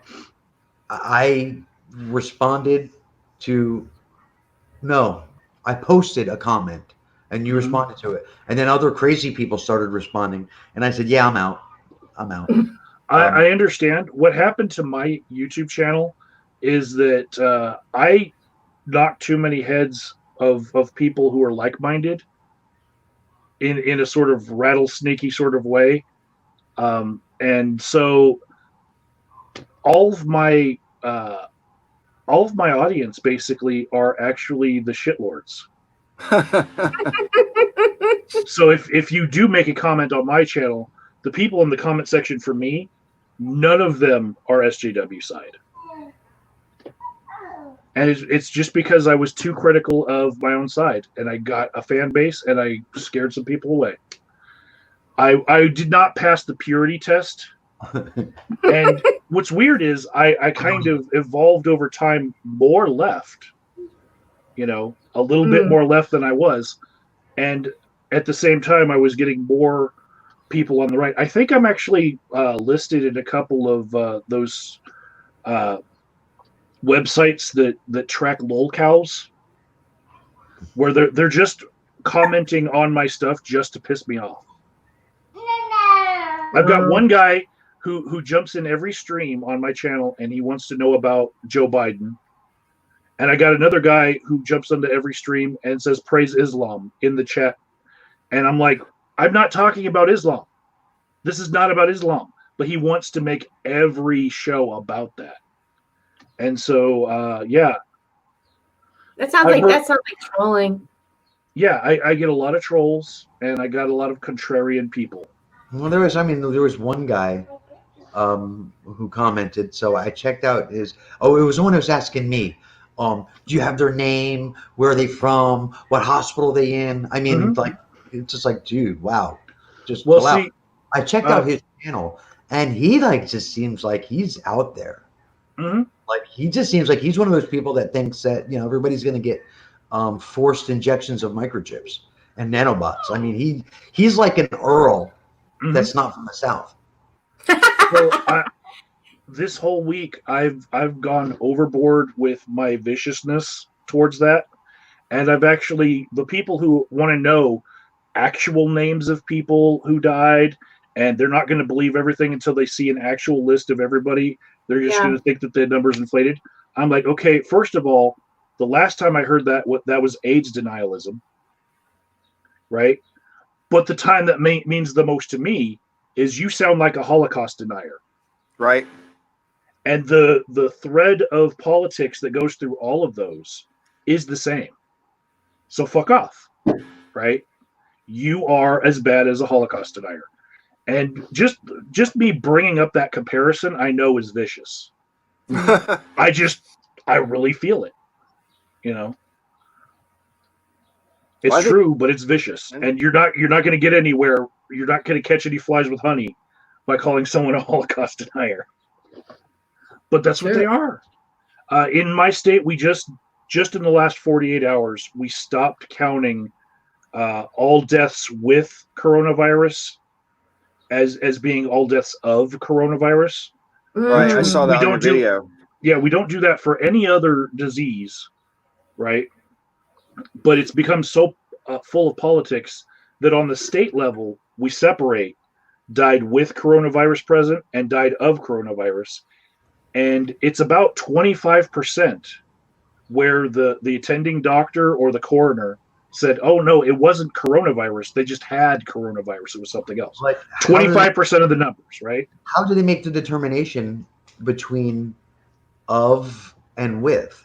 Because, like, all deaths from coronavirus are actually from something else, from something that is caused by or aggravated by the coronavirus. And some of these where the attending physician wrote it wasn't coronavirus, it was because they were old. And they're like, well, they just died of old age.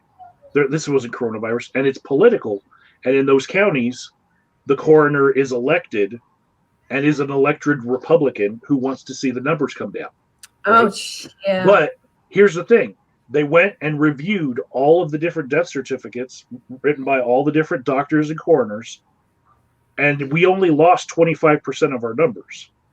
And for me, I'm like, okay, they're reporting it to the national statistics, and then the national statistics combine it anyway, right? They combine the numbers. But on our level, does it really matter if we have 878 deaths versus 1,100 deaths?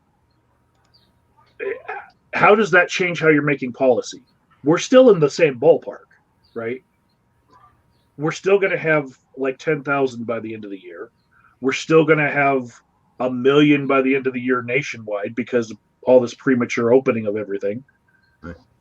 If we go from 1 million counted to 800,000 counted, how does that change your policy making?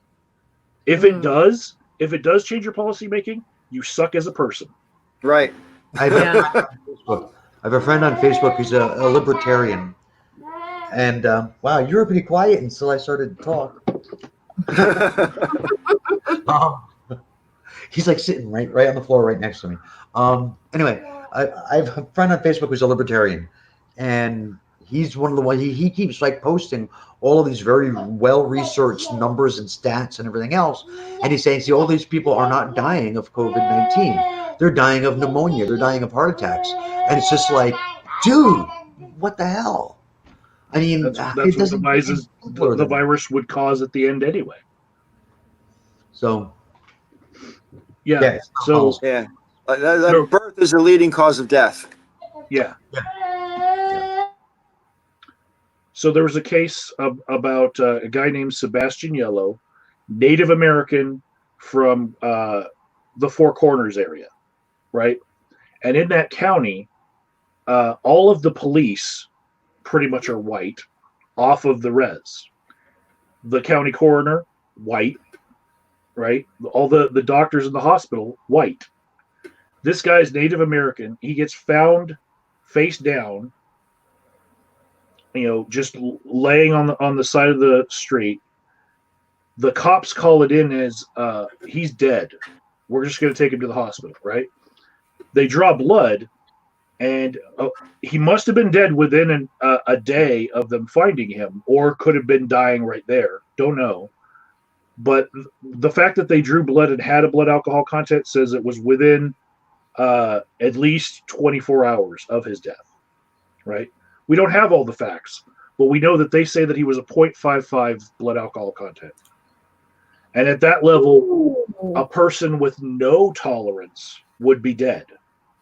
But I can tell you right now, at least 10 people, even though we have kind of a shutdown situation in Denver, at least 10 people are going to show up in a Denver hospital tonight with levels that beat that, and they're still going to be alive. Right. That does not absolutely mean that you're dead. And if you are a constant drunk, then of course you can hit levels that high, and it's not what killed you. Right. But the coroner says anyone with a level that high, it was their alcoholism that killed them. It wasn't the coronavirus. And a lot of people believe it because a doctor said it. Right. Now, it could have been both at the same time. High blood alcohol level, he had trouble breathing, the coronavirus was in him. They were both contributing factors. But there's this thing that only in this setting where I have other people who are social justice minded that you guys will understand. If they called him a coronavirus death, that would elevate his death from being that of a Native American who was drunk. He'd be a Native American who died of coronavirus, which is different. And they don't want to give him that respect. Right. Yeah. Right? I mean, the way it is now, it fits a narrative that they would like to keep. Yeah. So they see a drunk Indian. He died of being a drunk. He's not part of this national statistics of the Democrats who try to shame our president. He's a lowly drunk Indian. That's their mentality out where this guy died. Well, I mean, this is really the Four Corners area is very sparsely populated. Everything is backwoods back there. Yeah. It's hundreds of miles away from Denver. I noticed on some left wing sites and articles and stuff with Ahmaud Arbery. There's pictures of him that are in full color, and he's smiling, and he's like holding something, a puppy or flowers or something. On the right wing sites, all of the pictures they use of him are black and white. Oh, and I think that's interesting because it portrays him in a darker tone, and dark men scare white people. Yep. So it's interesting. I mean, this is going to sound like I'm attacking my own side. I'm not attacking anybody. It's just facts. But left-wing media always looks for when a minority is killed, especially by police, they always look for the best possible representation of that person. I'm not saying it's good or bad. It just is what it is. And the right does the exact opposite. They'll go and they'll find the very worst representation of that person. Yep.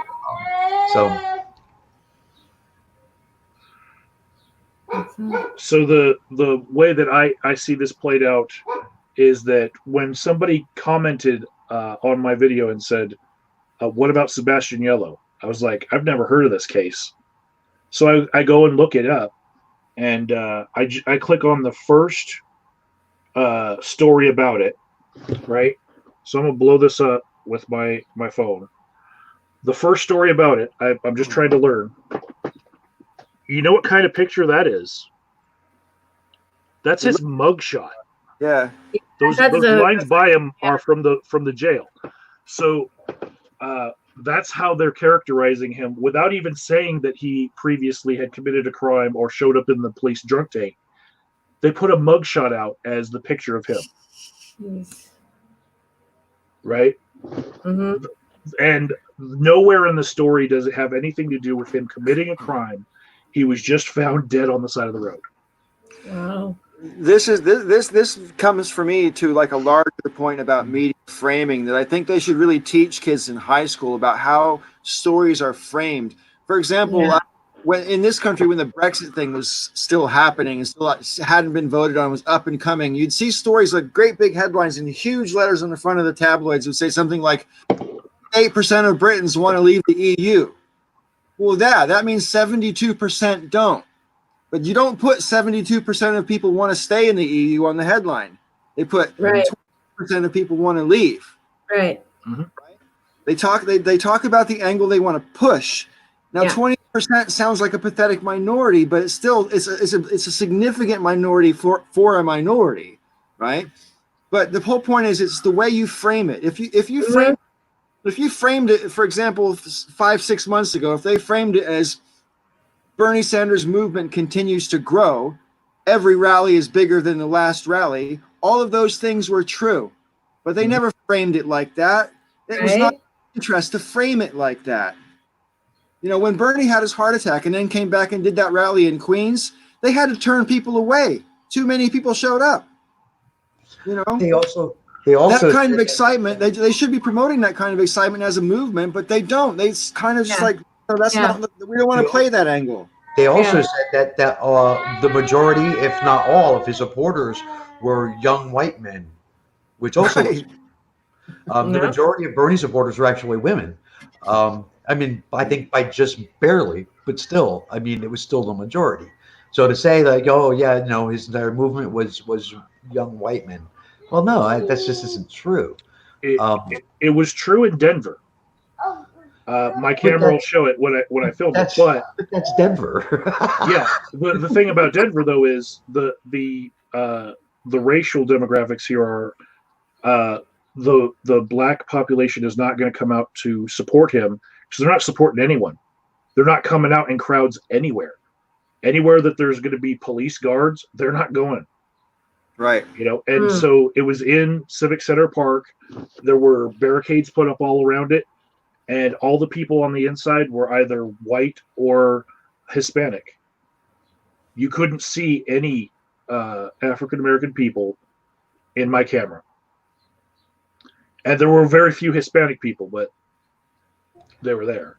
Curis and I agree on something. The media is liars. I mean, I think we agree to an extent. I'm not going to completely agree. I think there's an extent. So the media is dishonest, put it that way. And the only solution to that, in my opinion at least, is that we have to break up big media. You know, 6 companies control 90% of American news media. 6.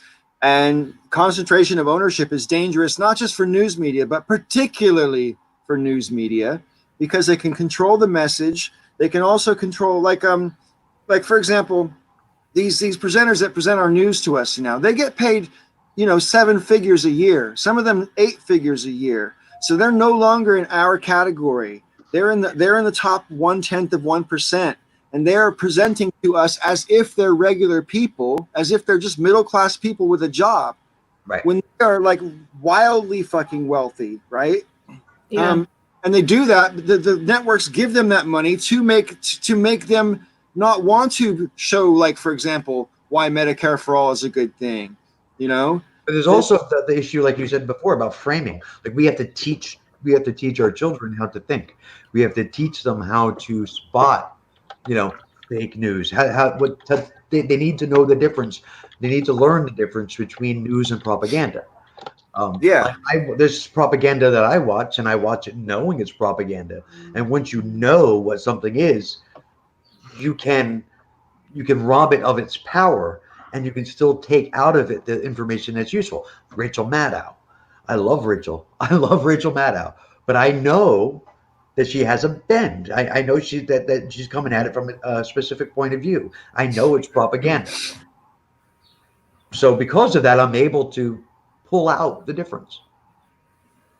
Trump, yeah. he has his own state-run media. Ashtray says Trump wants his own state-run media like Putin, Xi, and Kim.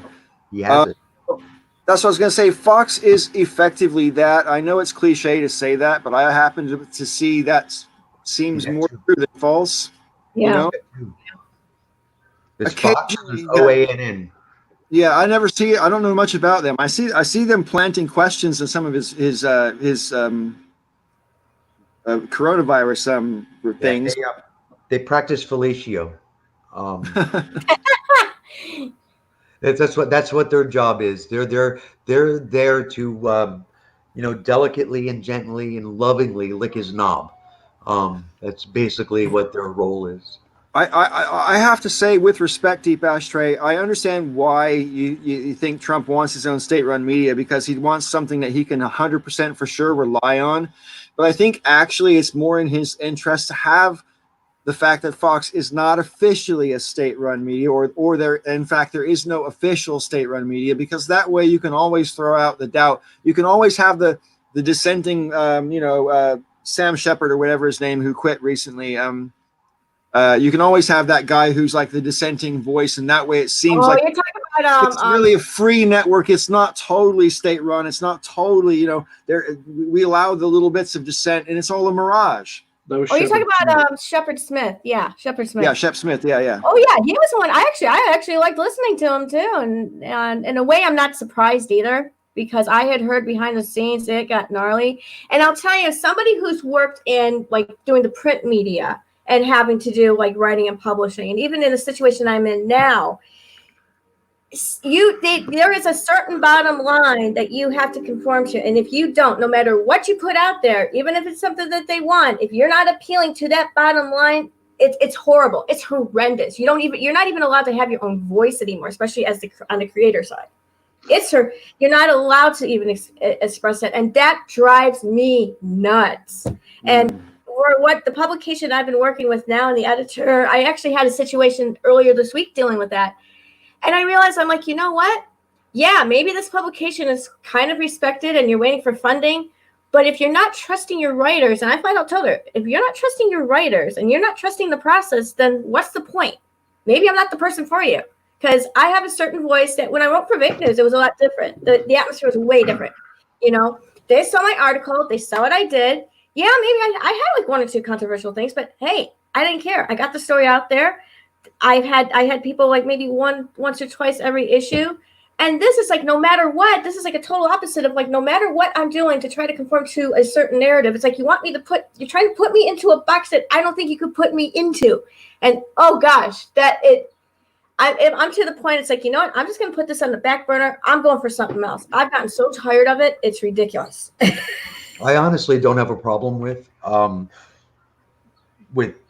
journalism in general, with different news agencies and everything having different approaches or different takes on stories. I don't have a problem with political bias on stories, as long as that bias doesn't lead to dishonesty.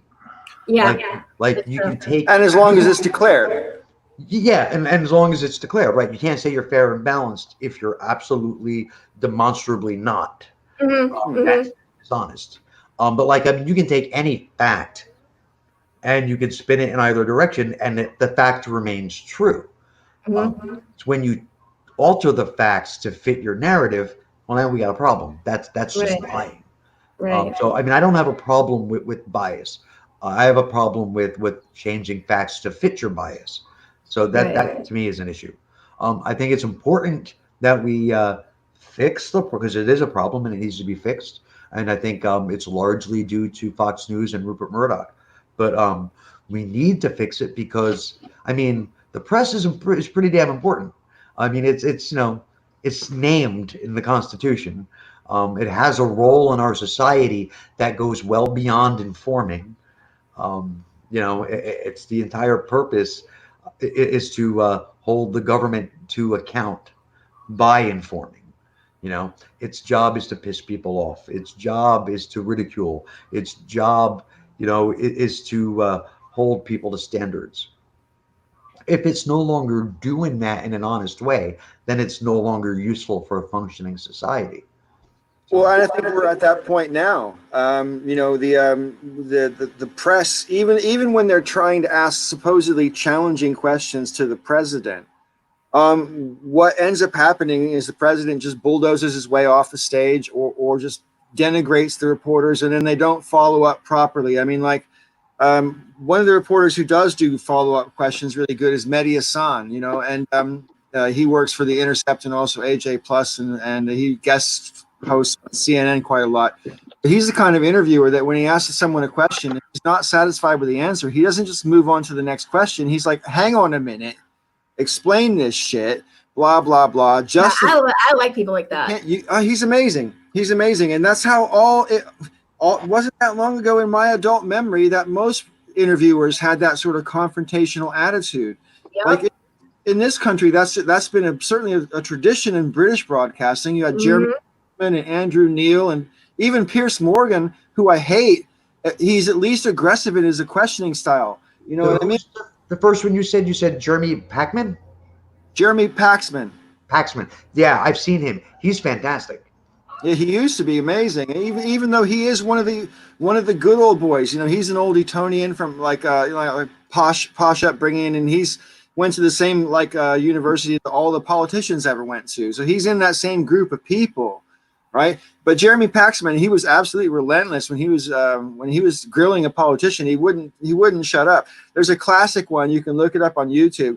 He was asking Michael Howard, who is I think Home Secretary at the time. He asked him this question. He said, "Did you try to get the guy fired or something like that, or did you threaten to fire this guy?" And Michael Howard dodged the question, and he asked him again. And he asked him 17 times in a row. And every single time, Michael Howard dodged the question a different way. And he goes, "With all due respect, you still haven't answered the question." 17 times. It just goes on and on and on. And Michael Howard just still refuses to answer the question. It's beautiful. But what the beauty of it is, when you ask the guy the same thing 17 times and he dodges it 17 times, you won. It doesn't matter that you never got answer anymore. Yeah, the answer doesn't matter anymore. Yeah, I mean, I've seen Paxman. I've actually seen him interview somebody, and every answer they gave, it was a woman. I don't remember who it was, but every answer she gave was sidestepping, and he would say something like, "Well, that's fantastic. Can you answer the question?" And it was just like, "Oh shit! Why we need that here? We so totally need that here." We do. Agreed. Unfortunately, and there was a time in the U.S. when, if you went after a journalist, all journalists would be like, "Yeah, no, that don't." Right. That's true. Yep, that's true. And that doesn't exist here anymore. And you see echoes of it every now and then. You'll see a reporter ask a question or call to be called on, only to give their turn to a journalist that was cut off. And it's like, that's good to see, but it's not enough, and we don't see it enough. But yeah, when it happens with Trump, he'll just walk off the stage. Yep, and he has done it recently. Which is the most snowflakey behavior there could possibly be. Boo-hoo, a hard question. Mom! I mean, it's really like that. It's like running off the stage crying for your mother. It's hilarious. And the funny thing is, when Trump was campaigning for president 4 years ago, he was all about, you got to be strong, you got to look strong, blah, blah, blah. And running off the stage when you don't like a question, That's So much for the machismo. so pathetic. I mean, I've been saying for like over a year, I don't know how anybody can still support Trump, and it still blows me away. But I mean, in the face of this stuff, I mean, that's a really good example of something that if you really like Trump because you think he's this tough guy, and then you watch him walk off almost literally with his tail between his legs. If he had a tail, it would have been between his legs. The thing you remember about that, Paul, the thing you remember about that is if he tried to answer the question, he would look even worse. So him walking off is actually him saving face. So as weak as that looks, that's. But I agree with Peach. It only looks strong to people who refuse to look at it for what it is. You know what I mean? Because I don't know. I mean, I think if you didn't even speak English, you could watch that clip and go, "Well, that guy's scared as hell." You know, he just got pissed off and left. Mm-hmm. You know? Imagine how bad it would be if he tried to stick it out and stay with it. He saw it. Oh, that would be disaster. That would be comedy fodder, though, but it would be disaster. And that's why he left. It absolutely is weak. It absolutely, but, and that's how bad it is. That was his best option. At that point for him, that's his best option because from there, that's it. It only spirals downward. I mean, it was going to a place where he couldn't save it. And if you notice too, it was also when there were female journalists who got aggressive. It was even more so. That really kind of shined. If it was, I think it was a male journalist, we probably wouldn't have had an issue. But since it was a female journalist and she kept pushing it, he didn't. I don't think so.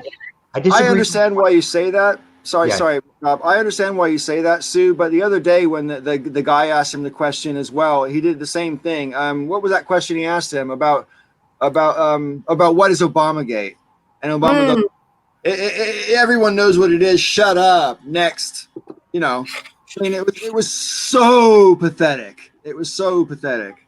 And so I don't think. Basically, if you ask Trump a question he doesn't like, he's just going to go put you down. He's not going to answer the question. Juris is an idiot. Yeah. I'm sorry. Those ladies were out of line. Dude, you're an idiot. You're an idiot. I mean, in what way are they out of line? You're a journalist asking a president a question. Yes, journalists doing their job. That's it. Yeah. It's not like they ask him, how big is your dick? Or how many hamburgers do you have in a week? Or hamburgers with kofefi. I think he'd oblige them an answer to that question. Which is ironic, right? Because that's a complete personal question that does nobody's business. It's huge. It's huge. Everybody says it's huge. He would have held up his tiny little hand and say, "What do you think?" Yeah, that's true. He probably would do that. I don't know. So I'm going to say, unfortunately, this political cycle, if we did have reporters who did that, it would work against Biden as well.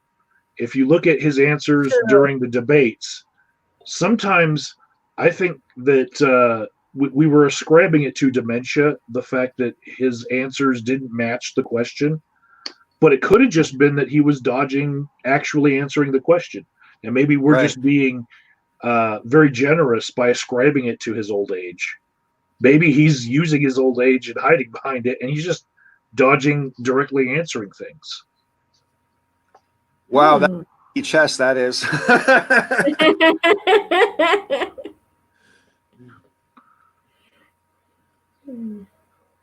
Yeah. I don't know. I think I know for a fact here in the UK, politicians when a new government is in, the politicians that are going to be in the cabinet are going to be the talking heads to do the rounds on the TV shows. They have to take a course that they teach in the House of Commons about how not to answer a direct question. Not kidding. They actually take courses in how to do it so that you can answer, so that you can seem to answer a question without actually answering the question. And they use these rhetorical devices. And when you watch these guys on TV, especially if you've been doing it for 30 years and you're not from this country, so it's so easy to see the devices that they use. And like a jousting match, that some of the journalists joust with them, and the journalists also know these devices, and so they also know the tricks about how to pick these devices apart. And it becomes this issue of which one of you is a better rhetorical debater, because I know the devices you're using, so I'm going to try and pick apart your devices, and I know your method of picking apart my device, so I've got my counter defense for that. I mean, it really is like that, you know, to the point where it's a jousting match, and you're no wiser at the end of the interview than you were at the beginning, you know. Hmm. I'm going to put this one up here because this is kind of obvious, but it's so true. You know, the whole thing about Trump being a game show host, or a failed game show host, to put it more accurately. You know, when Trump first became president, or even was running for president, I was like, yeah, game show host. But, you know, Trump has done lots of other stuff, so it's a little bit unkind to reduce Trump to a game show host. Even though I hate Trump, I'm like, okay, you know, he's been a massive failure in business, but maybe we should pay more attention to that than his game show hosting, which was actually kind of successful for quite a while, you know. Anyway, but now that he's been president for 3 years, the whole game show hosting, I mean, that's what his tweets are all about. I mean, he really does want to create this entertainment.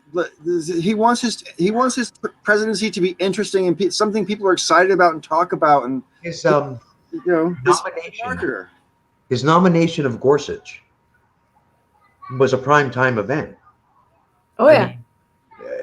He interrupted, you know, television on all the channels so he could bring Gorsuch up on stage to announce that I mean, he turned it into a game show. And it's just like, it's ridiculous. Is it unfair of me to point out that I'm not entertained? Are you not entertained? No, it's not. Okay. It's funny too, because that one guy, I think he's on CNN. I really don't like him. I think his name is Chris Cillizza. Is that right? Is that how you say his name, Cillizza? But he uses that phrase all the time, Michael. He says, you know, Trump will do something like outrageous, and Chris Cillizza will go, "Are you not entertained?" As if that's like a good thing to be entertained by a drama in politics. You know, I've heard other journalists say similar things. You know, I think Anderson Cooper has said that too, talking about Trump and then saying, "Are you not entertained?" I mean, and yeah, I mean, that's a jab. I mean, that's what they're doing. That's what they're saying is, you know, pay attention because this is, you know, bread and circuses.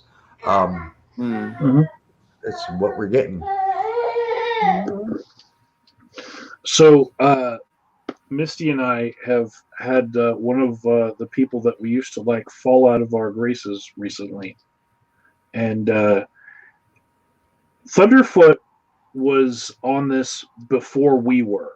So it was hard for me to play a Thunderfoot video on this topic in front of Misty because she was still a fan with a t-shirt of this guy's face. But it's Elon Musk. Yeah. So like we were actually like debating, you know, which model of Tesla is going to come out that we're actually going to put down like the deposit and wait in line and all that. Like I like the looks of the Cybertruck. I'm a truck guy. You know, even though it looks crazy, I was like, is it now? Or do we wait for a better model to come out? What, you know? But yeah, first it was when he retweeted the Dr. Dan Erickson video where the two doctors dressed in scrubs and had like a fake press conference saying that the coronavirus was overhyped and a hoax and all that. Yeah. He retweeted it and said, these guys have good ideas. Right? He then deleted that later when he got some flack for it, but I was like, oh my goodness. He is not the smart guy that we were hoping he was. But now he's reopening his plants against the orders of the county that he's in. Yep. He's doing it again in Nevada. And if those people don't go back to work, they then have their unemployment claims invalidated because the place is open. Yeah, Elon Musk himself said that. He said, hey, if you don't feel safe coming to work, then don't come to work. He said, that's fine. That's fine. But I'm not going to pay you. Oh, and you'll also lose your unemployment. So, yeah, I mean, I had posted the other day, just really simply just said, Elon Musk could have been our Tony Stark, but he chose to be an asshole instead. So, Yeah. Did you see his interview with Joe Rogan? I didn't see it. No. I did. It was interesting. So like 57 minutes into it, they finally start talking about the whole coronavirus thing. And at no point in that discussion did they bring up the fact that he got flack for retweeting that guy. They kind of brush over that. Yep. But he still put in a few of those argumentative things that you see from conservatives who are trying to downplay the virus. Yep, he did. That's it. And it took a little bit of Joe Rogan warming him up to it. But it took a whole hour of the discussion just to get to that point. And it really made me feel like it was he saw that he had some backlash. Mm-hmm. So he called up his friend Joe Rogan and said, dude, look, I need a PR tour. You know, I need to go talk about space with you for a little while. Yep. To save face. Mm-hmm. It was yeah, now I will even say that even the fact that Joe Rogan was a part of that makes me like Joe Rogan just a little bit less. Mm-hmm. And I'm about to watch the UFC fights tonight, you know. But just the fact that he was helping out Elon with his image by brushing aside the concerns of all of us who don't want anti-science propaganda propagating out in the world, you know, it makes me not like Joe Rogan a little bit. Yeah. Well, I've never watched a Joe Rogan podcast, so I have no opinion, but I know, doesn't he have like the most popular podcast on YouTube? It's pretty up there. It is. And there's been some interviews that I've seen that I've genuinely enjoyed, and then there's some where it's like, it's when he had the interview with I think it was Jack Dorsey of Twitter when he first did that, and it just kind of fell apart. And so he ends up getting Tim Pool to go on with him, and he ended up having Tim Pool ask all the hardball questions to both Dorsey and his I think it was attorney or something like that. That was a spectacle. That was interesting. So I don't look at things this way, but there are a lot of like the further left actual warrior, social justice warrior people who will accuse Joe Rogan of platforming.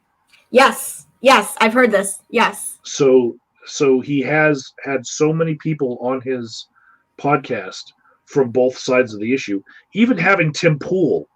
Yes. They will say he's platforming somebody who's alt-light. Yeah.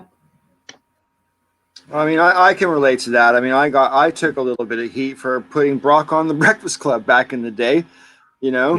Yeah. I took a little bit of heat behind the scenes, nothing in public, but behind the scenes, I took a little bit of heat from that, just because, you know, back, as we all know, sort of 10 years ago, Brock was majorly done for plagiarizing the numerous sources and also just being a dishonest actor. And so a lot of people didn't want to either see him on the channel or work with him on the channel. But my attitude was I genuinely believe that we needed to make sure we didn't create an echo chamber on the Breakfast Club. And I still believe that, you know, it's important to me. And like the four of us today generally agree about a lot of stuff. And that's been true for the past couple of weekends on the Breakfast Club. But at the same time, we still have enough differences in our point of view to have, I think, an interesting conversation. True. But when you have someone like Brock on or Nathan, or for that matter, even Sister Danger. I mean, Nathan and Sister Danger are very much sort of, they're in the center and they want to take the good stuff from both sides. That's their sort of approach. And I can respect that. And Brock is much more of a sort of deep South libertarian on the right wing sort of conservative libertarian axis, you know. And I can dig that too, because I understand the libertarian mindset to a pretty high degree. I just don't buy into economic libertarianism, you know. But that's just me. But it's interesting to me how like when you look at the political compass. I mean, you guys know what the horseshoe theory is? Yeah. Yeah. Oh, yeah. Far enough right and far enough left, it comes around. Have you guys ever seen the McDonald's M theory? No. Oh, I'll get a piece of paper and show you real quick. Hang on. Yeah. Talk amongst yourselves for a second. I just got to write this down. The most arguments I've had with people on the Breakfast Club in the past weeks, I know I still disagree with Kate about, I believe that Star Trek is better than Star Wars, but I haven't seen her face to face on this Breakfast Club iteration yet to be able to have that argument. And last night I told JJ that she has an ugly shelving unit, which she's heard from me before. Right. But it is ugly. Okay. Like I know that you could subjectively say that something is ugly or not. This is like universal, except not her. Like if you guys saw it, you'd be like, yeah, that's, did you find it next to a dumpster?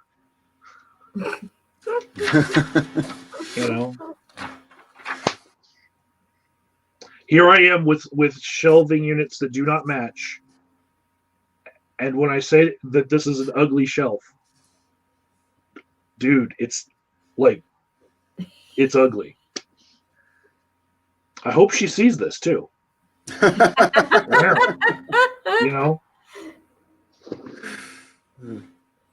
boy. I know there's somebody in the chat that's probably gonna give her the timestamp and everything just to make fights. That's how this works. Oh yeah. Oh yeah, of course.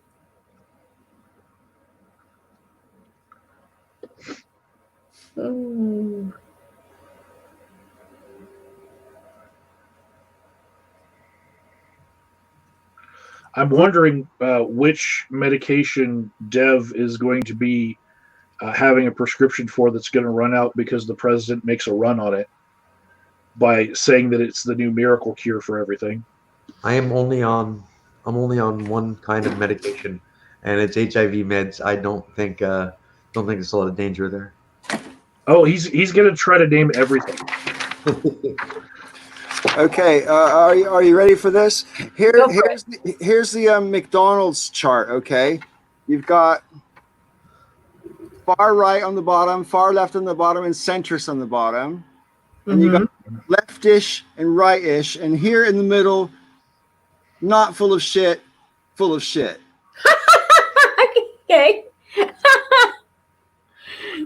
Okay. I thought that was an interesting one. I saw it on Twitter a couple weeks ago. Kazoom pointed it out, and I thought it was quite funny.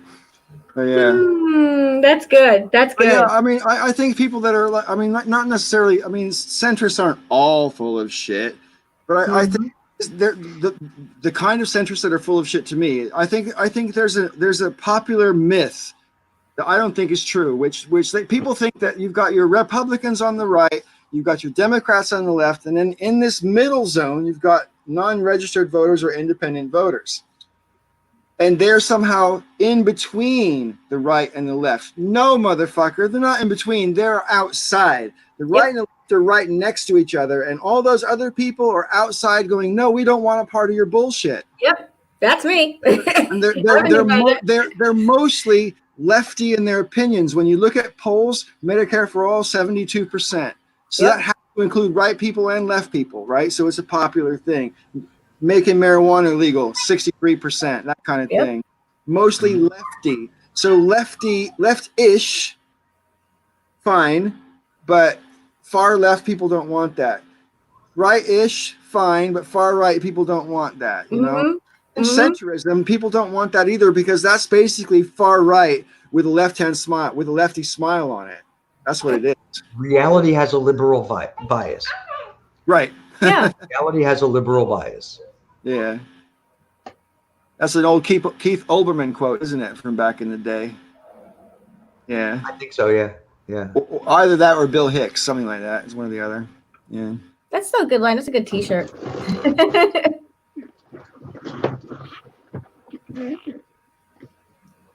Yeah.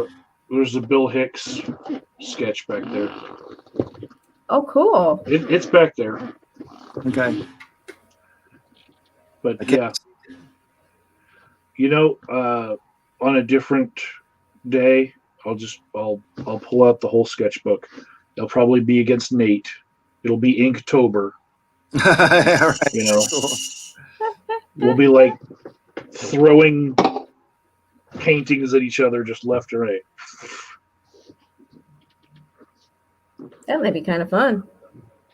Yeah. Yeah. I'm noticing that Sue has some room on her wall back there for my art. Yeah, I could take some. I don't mind that. That'd be kind of cool. I've got plenty. Sweet.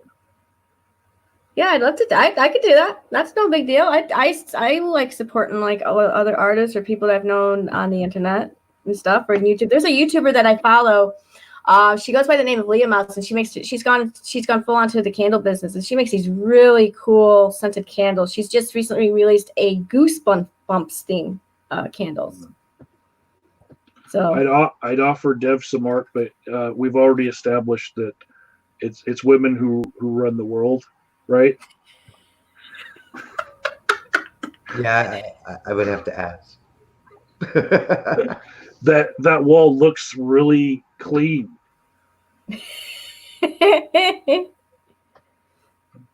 It's actually pictures of me and my oldest two kids, and then there's the TV. That's all that's on that wall. Yeah. Maybe I could do a collab with your younger kids. Just hang my painting low enough and just leave it there for a while and see what happens to it. Yeah, right. The Damon will draw all over. It would take no time at all. Yeah.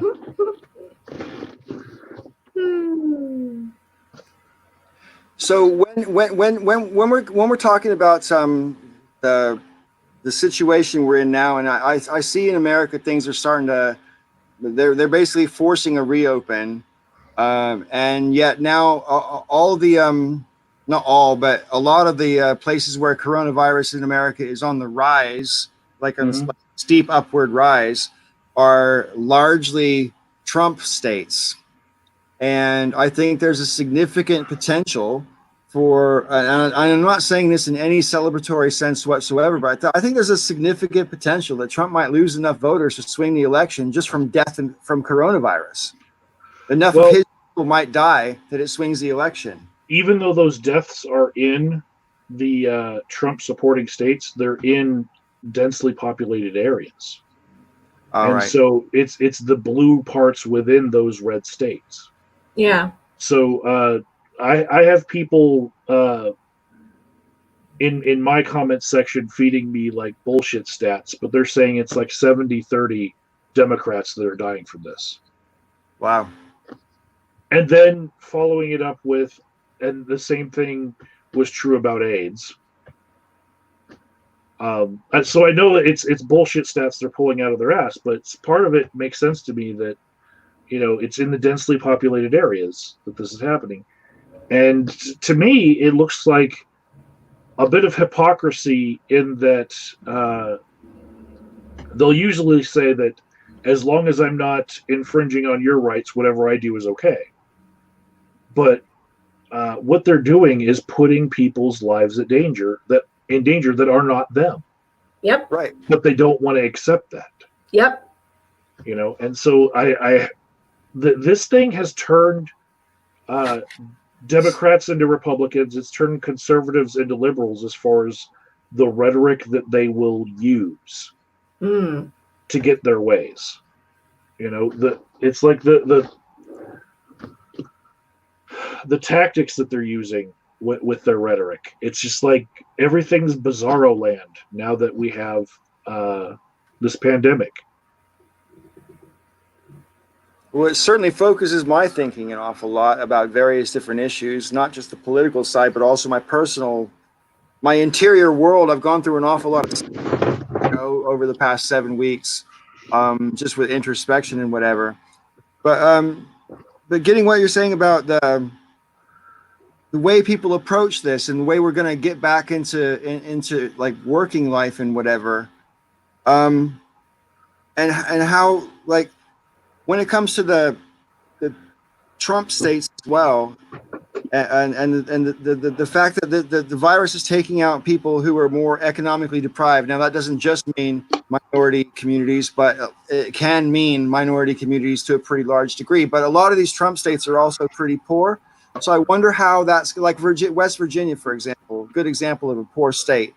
You know, and I wonder if it's going to be as reflected in those states, and whether or not. I mean, as also regarding Mitch McConnell wanted to let states go bankrupt, didn't he? Like a week or two ago, he wanted to just basically let states go bankrupt. But now it looks like they're going to have to let a bunch of Republican states go bankrupt. He started to change his tune, and I mean, how can things be so openly partisan?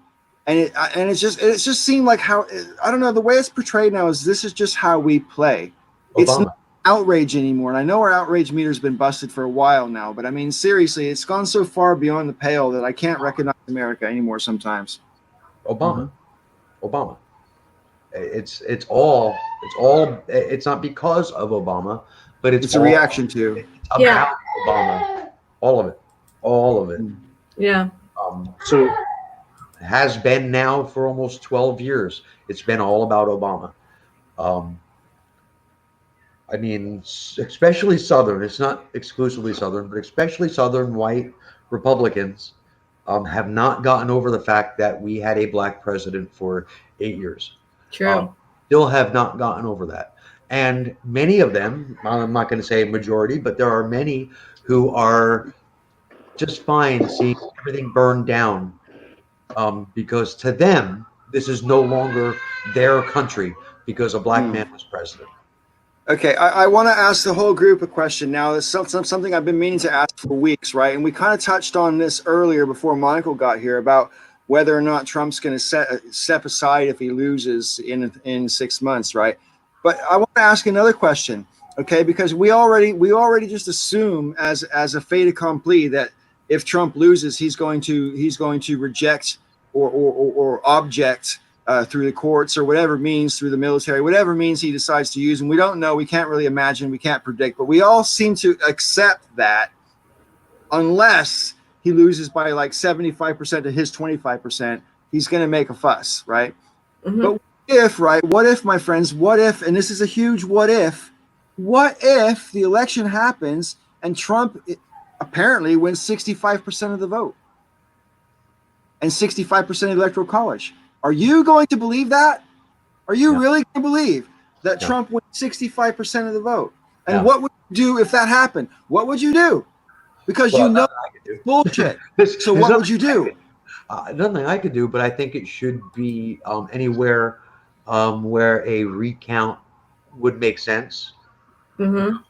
Whether it's specific jurisdictions or specific states, specific precincts should be recounted if it's close enough for that. I think, again, depending on state or whatever, there, how the votes were handled as far as in-person voting and polling stations available. I think that kind of stuff should be looked into. It won't be because he would have won, but still, it should be. But I wouldn't accept it because it wouldn't make sense. Yeah. We know for a fact that there are certain attitudes and beliefs and everything else in this country. We have the data that supports certain things. For him to win by that much, no, I couldn't. I just could not believe that's true. When he okay, so the question then becomes how big of a margin would you believe, and how big of a margin becomes too much to believe? I believe he could win, and I believe if he were to win, it would be slight, so it wouldn't be much of a margin. But I believe it's possible for him to win. Like if he were to win by a small amount, that would be easier for me to accept. I could believe that Trump could win by 55%, but I'll say that I could also believe that I could see Joe Biden losing by only getting 40%. Yeah. I see a giant wing of the party going green. just to send that message of we lost this in the primary. Mm-hmm. And so 65-35, I don't see that. But Biden approaching 35 with, with Trump only getting slightly a majority, I can see that. Yeah. Right. I just can't believe Trump would get that much. Yeah, I can believe Biden would get that little. I agree. I agree. I couldn't see Trump winning by that much, but I could see Biden losing by that much. Yep. Yeah. I But I mean, do you think, like, let's just say for the sake of rhetorical argument that he did get, like, say, over 60% of the popular vote, which would be incredible. That would be incredible for any president, right? Especially him, yeah. To get more than 60%. And then he also won, let's say, I don't know, more than 350 electoral college votes. So he's got the electoral college definitely in the bag, and he's won now. How hard would that be to accept? I mean, let's put it another way. What if Trump won California? Oh boy! Wow. There would be violence in the streets. There'd be a lot of protesting for sure. No, there would be violence because we already know. Because if Trump won California, he'd win the election. Because that's like what, a seventh of the electoral college votes that you need right there. Is right, like, right. But it just isn't possible. I mean, just I hope not. Demographically, it just is not possible. So if you did win California, there would be violence because we would already know that the election was stolen. Like if you want to steal an election and get caught, steal California. That'll be a giveaway. If you don't want to get caught, you steal Michigan, you steal Pennsylvania, you steal Wisconsin. Oh wait, isn't that one with? But anyway, I mean, if that you steal, if you don't want to get caught, but if you want to get caught, steal California. Yeah, and there would be violence. Yeah, or Florida, but you can get caught and still win in the Supreme Court if you take Florida. So Yeah, that's already happened. Yeah. Al Gore screwed that up. So, but yeah, that's a whole dumbass. Yeah.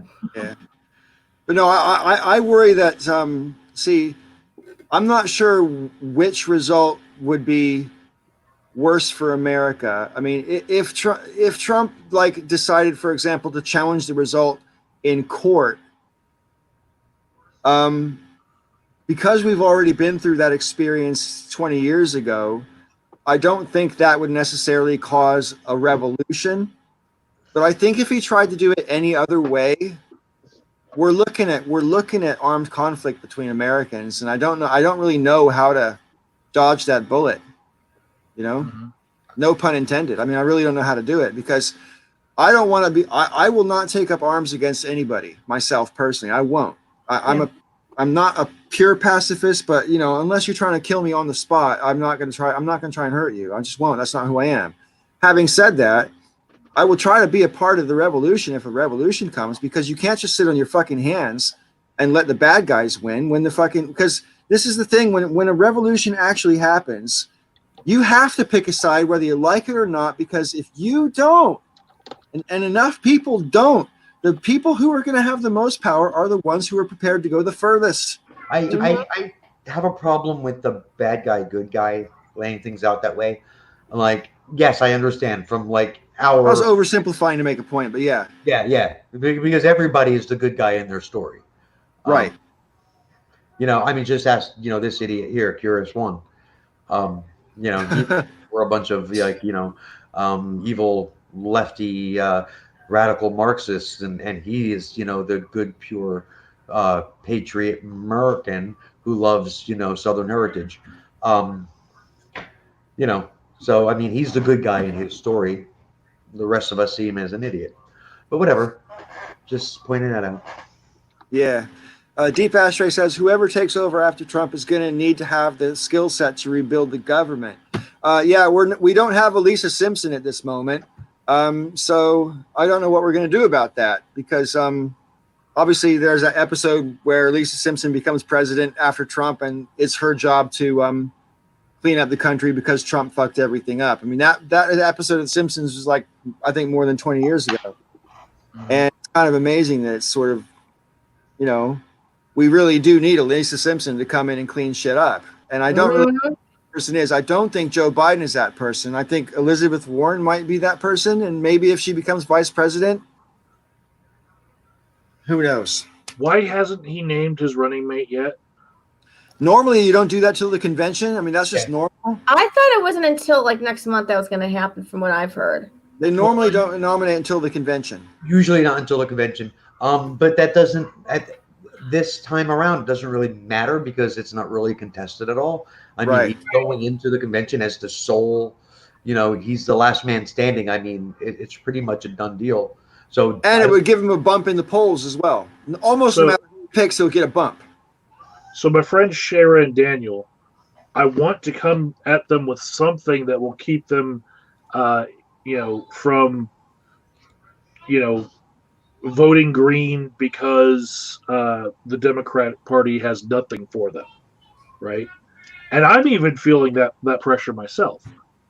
And it would help me if I knew who the vice presidential candidate was, you know? And until I get that, then they're just stewing in this, you know, we're voting green as a message of you have nothing for us. There's no concessions. You're going to lose our vote and see how many votes you lost. This is an area where I think Joe Biden right now is like totally like screwing the pooch with this, because he's not, I don't know if he's like, you know, senile. I don't know if his mental capacity is diminished. I have no idea. But I do know, under, you know, general knowledge of Joe Biden, he's not an idiot. He's a smart guy. He knows that there's a significant minority within his party that is considering walking away. He knows this. So what he can do immediately to corral at least some of those folks is to choose Elizabeth Warren as his VP. He could do that now, and he could win some people. I agree. Could, like, choose Stacey Abrams, and he could, you know, corral a different portion of people that, in my opinion, he already has. He doesn't need them, but whatever. I mean, he could do that. He could choose somebody now and keep some of those people from walking away. Instead, he's playing game show host. He's all of these different stupid things that keep popping up on Facebook from Joe Biden's campaign. Join us now, and you'll get inside information on who the VP pick is. It's like, and I left a comment on one of them, and I said, Jesus Christ, just fucking tell us. This isn't a game. Yeah. You know, I mean, he's playing games. This is like, I actually find that insulting. It's very insulting. Hillary did the same fucking thing when she was running, except it wasn't like about a VP pick. It was like, have dinner with Hillary. Why? What the fuck are you doing? You're supposed to be running for president. This isn't Who Wants to Be a Millionaire. So Precambrian Lullaby in the comments says he wants to know who the Green Party nominee is. They don't pick that until July. Yeah. And there are 3 candidates that have met their prerequisites so far, right? And I think Hunter is the one that's leading the pack right now. But anyone could jump in who already made a name for themselves, like Jill Stein, and just take the whole show by July if she qualified for everything. So I don't know who their candidate is, but I know that they nominated in July, and the Democratic National Convention is supposed to be in mid-August. So they're going to name the candidate for the Green Party before we find out who the VP pick is by Joe Biden, which is going to give the Green Party, that person for everyone to rally around, a whole month before Biden lets us know that he's willing to concede something. And when they start buying the T-shirts and putting the signs behind them in their YouTube videos, they're going to have some buy-in. Yep. You know? Yep. And he can like head a lot of that off. But nope, playing games is more important. And playing games comes into another thing about a video you made the other day, Michael, which I wanted to mention real quick. I don't know if you saw it, Rob's video, Sue, or Michael's video, Rob or Sue, but he did the video about House Resolution HR 6666. Yeah. Which, I mean, like considering what that bill is about, it couldn't possibly be accidental that they've chosen that fucking title. Who in the fuck thought that was a good idea? And like, well, I can tell you the last video, co-signer, the last name of the co-signing was Debbie Wasserman Schultz. Does that leave a sting for you? First person instrumental. It actually makes more sense. Yeah, it actually kind of makes more sense. Yeah, I mean, because like she's like, yeah. Oh my God, because yeah, you know, they're gonna pass a bill that makes it easier for the government to surveil on us, and then name the bill 6666, and then expect people not to have a problem with it. Oh, conspiracy theories would go batshit crazy if they aren't already. Oh, yeah, they are. They are. I don't know. I don't even know. I don't know. I get so like. Do you guys? This is sound a bit off topic, but do any of you guys ever watch Black Mirror? No. Yeah. So you're familiar with what it is, right?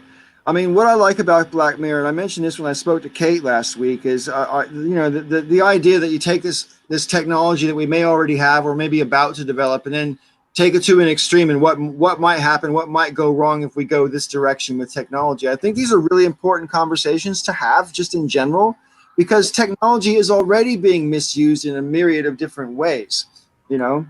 In China, they're doing the social credit scores. Right. Yes, that's right. That was from an episode of Black Mirror. I mean, it's not obviously exactly the same, but it's the same basic concept.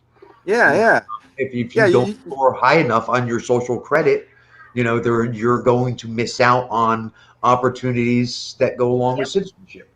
Yep. And on Black Mirror, if you scored poorly on your social media score, you know, you would lose your job, or your family would stop, apartment or whatever. Yeah.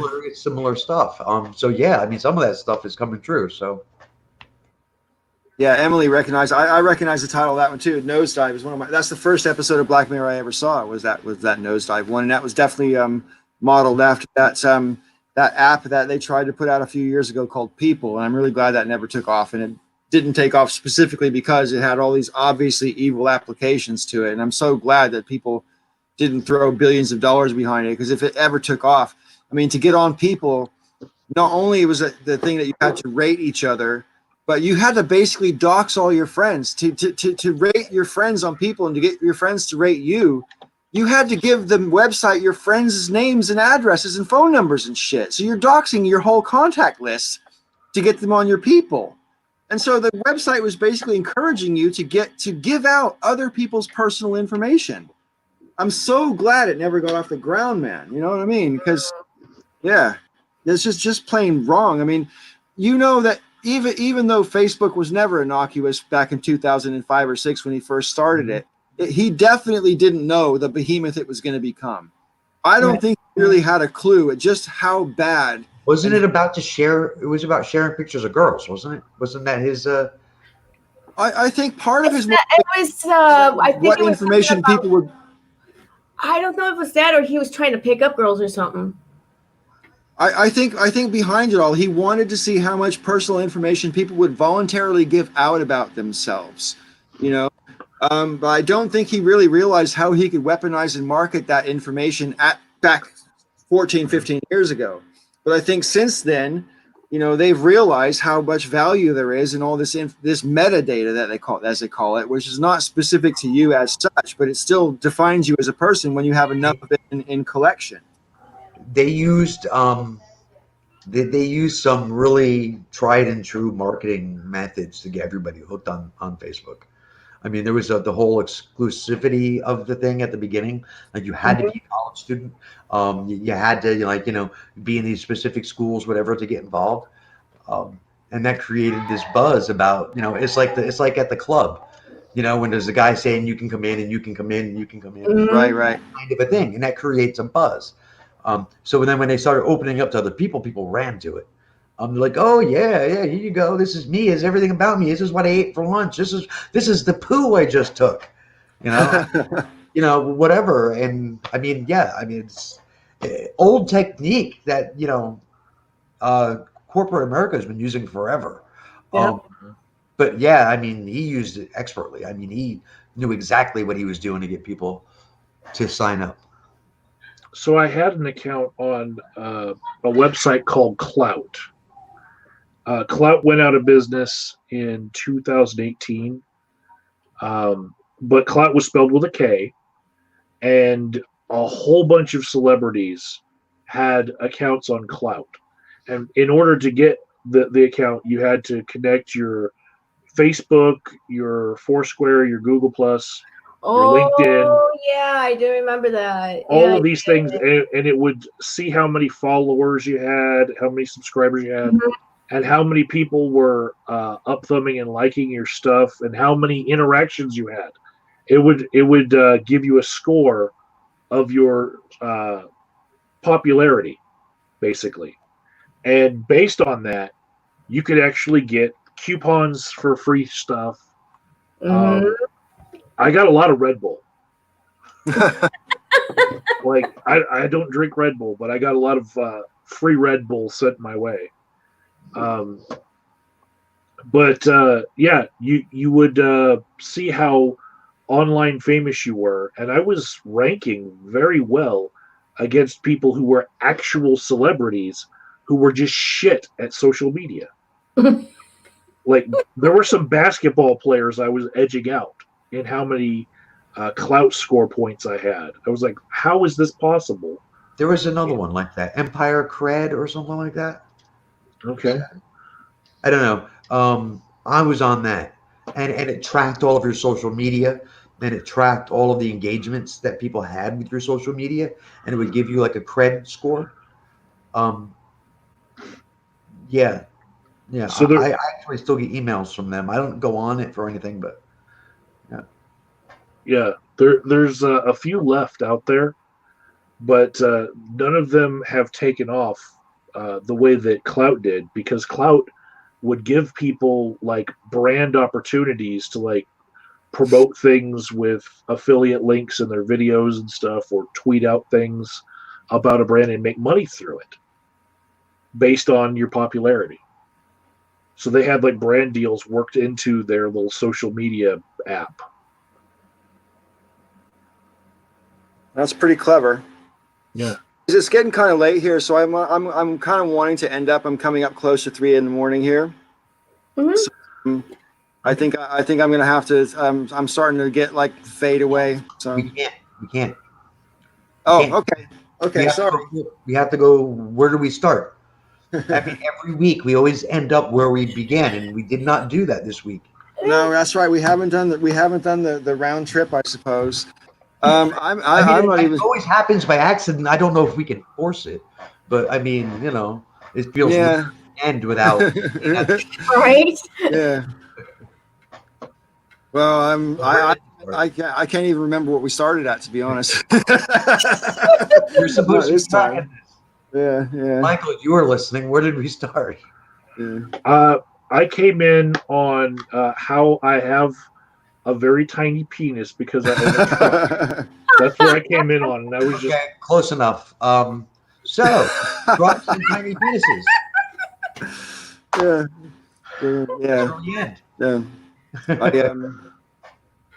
I want to thank you guys all for coming this week and everything, and I will do a little prodding next time to see if we can get some further developments, so that it bounces around a bit more. I'll make more of an effort to persuade. Not that I want to be in the same chat space as Brock and Bionic Dance, because the last interactions I had with both of those people were feuds. But I mean, I wouldn't mind it either. So, sure. Like, that's why my question was at the beginning, There we go. Right back to the There beginning. you go. You got Yeah, it. My question Is it me? Is it me? Right. That was my question. Is it me? Because Yeah. I mean, they were on. Now I'm on, and they're never around anymore. So Well, I don't know If about that. JJ wants to argue about her shelving unit, make sure she picks a spot where it'll be in her background, so everyone can see the horror. Okay. Okay. I'll mention that to her as well. Anyway, I want to thank everybody in the audience for coming as well. Emily Jones out there, Deep Ashtrays out there. I'm pretty sure Pre-Cambrian Lullaby is still there. I think Curious left a while ago. And anybody else who's not been commenting, I want to thank you guys for watching. And I will be doing this again next week. And like I say, I will do a little bit more advanced prodding. So I'll try to have a better idea before Saturday how many people, who's going to show up and whatever. And maybe people will show up in it's like on the very first one we did it is we had more people than would fit on the screen. So we had to rotate people in and out of the show. I think we had like 9 people on that day. Some people coming and going, and so that's fine. And I would like to be able to do that. I like it, quite frankly, when I have to bump myself or bump Sue or bump someone on the show so we can keep fitting people on because there's too many people to fit on. I quite like it like that. I think it goes around really well. So yeah, I'm going to see if I can get Nathan to join back in. I'll also talk to Sword Sage because Sword Sage has always got interesting things to say, and yeah.